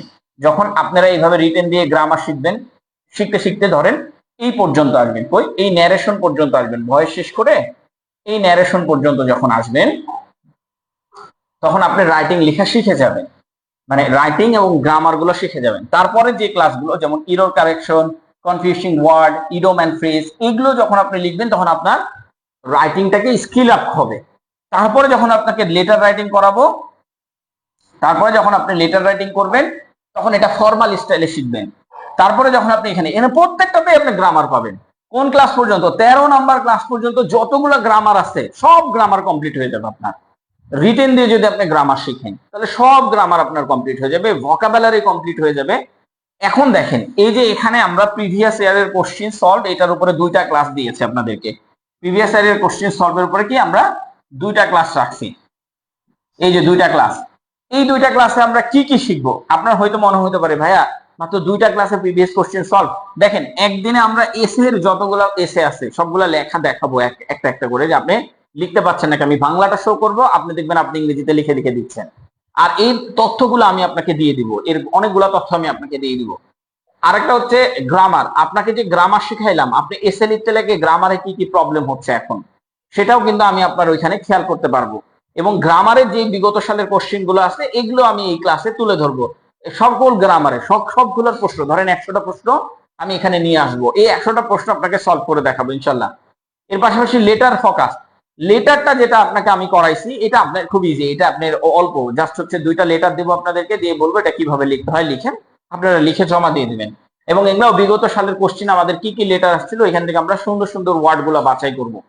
এরপরে দেখেন 28 আগস্ট যেটা আছে সেটা হচ্ছে কম্প্রিহেনশন। আপনাদেরকে যে কম্প্রিহেনশনের 3টা ক্লাস নেওয়া হয়েছে, 1 2 3, এখানে আমরা কিছু বিগত সালের কম্প্রিহেনশন নিয়ে এসে দেখবো যে এই 3টা কম্প্রিহেনশন লেখার পরে আপনি এই কম্প্রিহেনশন গুলা পাচ্ছেন কিনা, দেখবেন পারবেন। এরপরে বিগত সালের যতগুলো ইডোম্যান ফ্রেজ আছে সবগুলোর ওয়ার্ড আমি আপনাকে দেখাবো, আপনি পারবেন ইনশাল্লাহ, কারণ আপনার ইডোম্যান ফ্রেজ দিয়ে রাইটিং লিখে আসছেন, তখন আর ইডোম্যান ফ্রেজের কোনো সমস্যা হবে না। আর ইরোর ডিটেকশনস মানে আপনাকে একটা সেন্টেন্স আমি দিব বিগত সালের কোশ্চেন হিসাবে, আপনাকে বলবো ভুল ধরেন, আপনি এতগুলা লিখালিখি করে আসছেন, এতগুলা রাইটিং করে আসছেন, ইনশাল্লাহ আপনার এখানে কোনোদিন ভুল হবে না, ভুল হবেই না, মাস্ট, এটা ধরে রাখেন ইনশাল্লাহ। আপনি নিজেই মুখে বলে দিবেন ভাই এটা মিলতেছে না, এটা মিলছে না। ঘটনা হচ্ছে আপনি যদি রাইটিং দিয়ে গ্রামার শিখেন, এইটা আমি আপনাকে বলি, এটা নাম এরকম করে নামটা হয়েছে, আপনি যদি রাইটিং দিয়ে গ্রামার শিখেন, দেখেন ক্লাইমেট চেঞ্জ দিয়ে right form of verb, modern technique in crop cultivation, এগুলাই তো আপনাদের পরীক্ষা আসবে, কৃষি সবগুলো পরীক্ষাতে এগুলোর উপরে আসবে, এগুলো দিয়ে প্রিপজিশন শিখেন। এইটা দিয়ে শেখার থেকে যতটা উপকারী হবেন, এইটা দিয়ে শিখলে তার থেকে বেশি উপকার হবে, এইটা দিয়ে শিখলে তার থেকে বেশি উপকার হবে, এইটা দিয়ে শিখলে তার থেকে বেশি উপকার হবে, ইভেন উপকার হবে। এবং এর পাশাপাশি আপনাকে আমরা যে প্র্যাকটিস গুলো দিচ্ছি, এই প্র্যাকটিস গুলো একটু বাসায় বসে বসে 1-1.5 ঘন্টা, 5টা দিন আমাকে সময় দেন, 2 ঘন্টা করে আপনি একটু বাসায় প্র্যাকটিস করেন, 5টা দিন পরে আমি আপনাকে বলবো ভাই আর সময় দিতে হবে না, এখন শুধু ক্লাস করেন, আর যে লেকচার শিটটা দিচ্ছে এটা মুখস্থ করেন বসে বসে, ব্যাস আপনি সুন্দর করে লেখ পড়বেন, আর ওই লেকচার শিটটা আপনি একবার করে চোখ বুলাবেন, ব্যাস আর কিচ্ছু করা লাগবে না। কিন্তু প্রথম 5টা দিন আমাকে সময় দেন, জাস্ট এটাই, জাস্ট আমি আপনার কাছ থেকে চাই, প্রথম 5টা দিন আমি আপনার কাছ থেকে সময় চাই। ওকে ওকে, পেড ব্যাচেরই ক্লাস এটা ছিল, এটা আপনাদেরকে উপহার দিলাম, কালকে আবার পেড ব্যাচের ক্লাস, এটা প্রথম ক্লাস ছিল, কালকে থেকে দ্বিতীয় ক্লাস, 2টা ক্লাসই শুরু হবে, তো ভর্তিটা তাড়াতাড়ি হন, 28 আগস্ট পর্যন্ত আমরা একবার শেষ করব। আবারও বলছি, দেখেন একটু থামেন, একটু ওয়েট হচ্ছে 28 আগস্ট পর্যন্ত আমরা একটা জিনিস শেষ করব, এই যে এই পর্যন্ত আমরা এই পুরো কোর্সের ক্লাসগুলো শেষ করব। আগে শেষ করার পরে আপনার যদি আর একটু সময় থাকে, আমাদের 28 আগস্টের পর বিগত সালের অনেকগুলো কোশ্চেন সমাধান করব বসে বসে। আগে যদি বিগত সালের কোশ্চেন আনলেও ভালো, কিন্তু শেষের দিকে যখন বিগত সালের দরকার হয় আরো 2টা ক্লাস দিয়ে দিব বিগত সালের কোশ্চেন, বা আরো 4টা ক্লাস দিয়ে দিলাম, 6টা ক্লাস বিগত সালের কোশ্চেন, তাহলে ওগুলা সলভ করবেন, দেখবেন আপনার এগুলা সলভ করেছেন, বিগত সালের কোশ্চেন আপনার কাছে আর কোনো কিছু মনে হচ্ছে না। কিন্তু আমাদের দেশ আপনাকে অন্যভাবে শেখায়, এটার কারণ হচ্ছে এটা একটা বিজনেস, আপনাকে যত রকমের গ্রামার শেখাতে পারবে, গ্রামার মানে হচ্ছে যত রুলস শেখাতে পারবে, রুলস শেখাইতে মুখ ব্যথা করে দিবে, পরীক্ষার হলে যে দেখবেন কিছুই পারতেছেন না। এর কারণ কি? এর কারণ হচ্ছে বিগত সালের কোশ্চেন আপনি পড়ে যাননি, আবার বিগত সালের কোশ্চেন লাস্টে দিয়ে দিবে, এতগুলো রুলস পড়ছেন, মাথা ব্যথা করছেন, করার পরে বিগত সালের কোশ্চেন দিয়ে বলবো ভাই এগুলো পড়ো, এগুলো কমন পাওয়া। বাট আপনি এই ক্লাসটা একটু করে দেখেন, যেমন আজকে আমরা এইটা করলাম, কালকে ধরেন আমরা এইটা করব, যখন এইটা করব তখন দেখবেন এখানে এইটার সাথে এটার একটা সম্পর্ক আছে, রাইট ফর্ম অফ ভার্বের রুলসও আসছে, সাথে হচ্ছে প্রিপজিশনের রুলসও আসছে। আবার যখন আপনি এইটা করবেন দেখবেন যে এইটাতে রাইট ফর্ম অফ ভার্বেরও রুলস আসছে, আবার প্রিপজিশনেরও রুলস আসছে, আবার ভয়েসেরও রুলস আসছে। আবার যখন আপনি এইটা করবেন তখন দেখবেন যে আপনার রাইট ফর্ম অফ ভার্বেরও রুলস, প্রিপজিশনেরও রুলস, ভয়েসেরও রুলস, আবার দেখবেন যে ন্যারেশন দিয়ে আপনি এটা শিখতেছেন, ন্যারেশনটাও আপনার কমপ্লিট হয়ে যাচ্ছে। এইভাবে একটা একটা করে যখন কমপ্লিট হবে তখন আপনার রাইট ফর্ম অফ ভার্বেরও কোনো সমস্যা থাকবে না, প্রিপজিশনেরও কোনো সমস্যা থাকবে না, ভয়েসেরও সমস্যা থাকবে না, ন্যারেশনেরও কোনো সমস্যা থাকবে না, যদি আপনি এইটা দিয়ে শিখেন, এইটা দিয়ে আস্তে ধীরে ওয়ার্ড গুলোকে শিখেন। আর এইটার উপরেই যদি প্র্যাকটিস করেন আপনার এগুলা শেখা লাগবে না। আমার কোনো স্টুডেন্ট শিখেনি এখন পর্যন্ত আমার কোনো স্টুডেন্ট গ্রামার শিখে না, বিশ্বাস করেন যে না করেন, আমার কোনো স্টুডেন্ট আর গ্রামার পড়ে না, যেদিন থেকে ক্লাস পেয়েছে সেদিন থেকে আমার সকল স্টুডেন্ট গ্রামার পড়া ছাড়ছে, এটা দিয়ে গ্রামার পড়ে, উল্টা করে পড়ে, এবং এটা দিয়ে এনএসআই 4জন ঠিক হয়ে বসে আছে। ঠিক আছে, হ্যাঁ, প্রত্যেকটা ক্লাসের পিডিএফ আলাদা আলাদা, এখানে 2 রকমের পিডিএফ আপনারা পাবেন। এক রকমের পিডিএফ হচ্ছে এই যে এইটার উপরে, এই যে আপনারা যে গতানুগতিক রুলস শিখেন না, এই গতানুগতিক রুলস এর উপরে আপনাদের 1 নাম্বার পিডিএফ, এই যে এগুলোর উপরে, এই যে রুলস নাম্বার 1, রুলস নাম্বার 2 এগুলোর উপরে, হ্যাঁ, রুলস নাম্বার 1, রুলস নাম্বার 2 এটার উপরে, কারণ এটা আপনাদের গতানুগতিক। এইটা যদি আপনাদের মুখ থেকে কেড়ে নিই এখন, মানে এখন কাটবো না, কিন্তু আস্তে আস্তে কেড়ে নিবো, এটা যদি এখন আমি আপনাদের মুখ থেকে কেড়ে নিই তাহলে আপনারা মেনটেন করতে পারবেন না। কিন্তু যখন আপনারা বুঝতে শিখবেন যে রাইটিং দিয়ে সুন্দর করে গ্রামার শেখা যায়, তখন আমি এটা আপনার মুখ থেকে কেড়ে নিব। এখন কেড়ে নিলে হঠাৎ করে মনে হবে যে হ্যাঁ কেড়ে নিচ্ছে। ওই যে হয় না যে স্কুলে একটা শিক্ষক চলে আসলো হঠাৎ করে, রুলস পরিবর্তন করে দিল। রুলস যতই ভালো হোক, ভাই তুমি পরিবর্তন করলা কিসের জন্য? আমার ভালো লাগতেছে না। রুলস অনেক ভালো মনে করেন, কিন্তু আমার ভালো এখন লাগতেছে না, আমি নিতে পারছি না।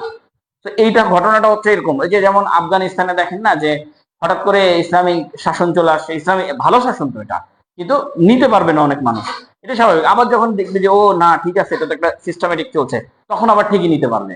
যেমন এখন নিতে পারছে, এখন সবাই নিচ্ছে, এখন সবাই খুব ভালো, কিন্তু প্রথম দিকে কিন্তু নিতে পারেনি। ঠিক একই জিনিস আপনাদেরকে বছরের পর বছর রুলস শেখানো হয়েছে, ওইটা দিয়ে যখন করাবো তখন আপনারা খুব রাগ করবে না, এটা দিয়ে করাইলেন কেন। আর বিগত সালের কোশ্চেন অবভিয়াসলি প্রতিদিনের ক্লাসে থাকবে ইনশাল্লাহ। তো কাল থেকে আমাদের ক্লাসগুলো আর আপনাদের এখানে হচ্ছে না, কারণ টাকা দিয়ে 100 জনের উপরে স্টুডেন্ট ভর্তি হয়েছে। তাদের সাথে ক্লাস শুরু করেন, আপনাদের যাদের প্রবলেম আছে তাদেরকে নিয়ে আবার আলাদা একটা ক্লাস হবে। ওকে, আল্লাহ হাফেজ। আজকে আমরা চলে যাই, কারণ আমার আরেকটা ক্লাস আছে, আমি আরেকটা ক্লাস ধরতে যাচ্ছি। হোয়াটসঅ্যাপ গ্রুপে দিব এই ভিডিওটা, আমরা আপলোড দিব আমাদের ফেসবুক সিক্রেট গ্রুপে। ভিডিও ঠিক উপরের অপশনে আপনি তাকে দেখবেন একটা লিঙ্ক আছে, পিডিএফ লিঙ্ক।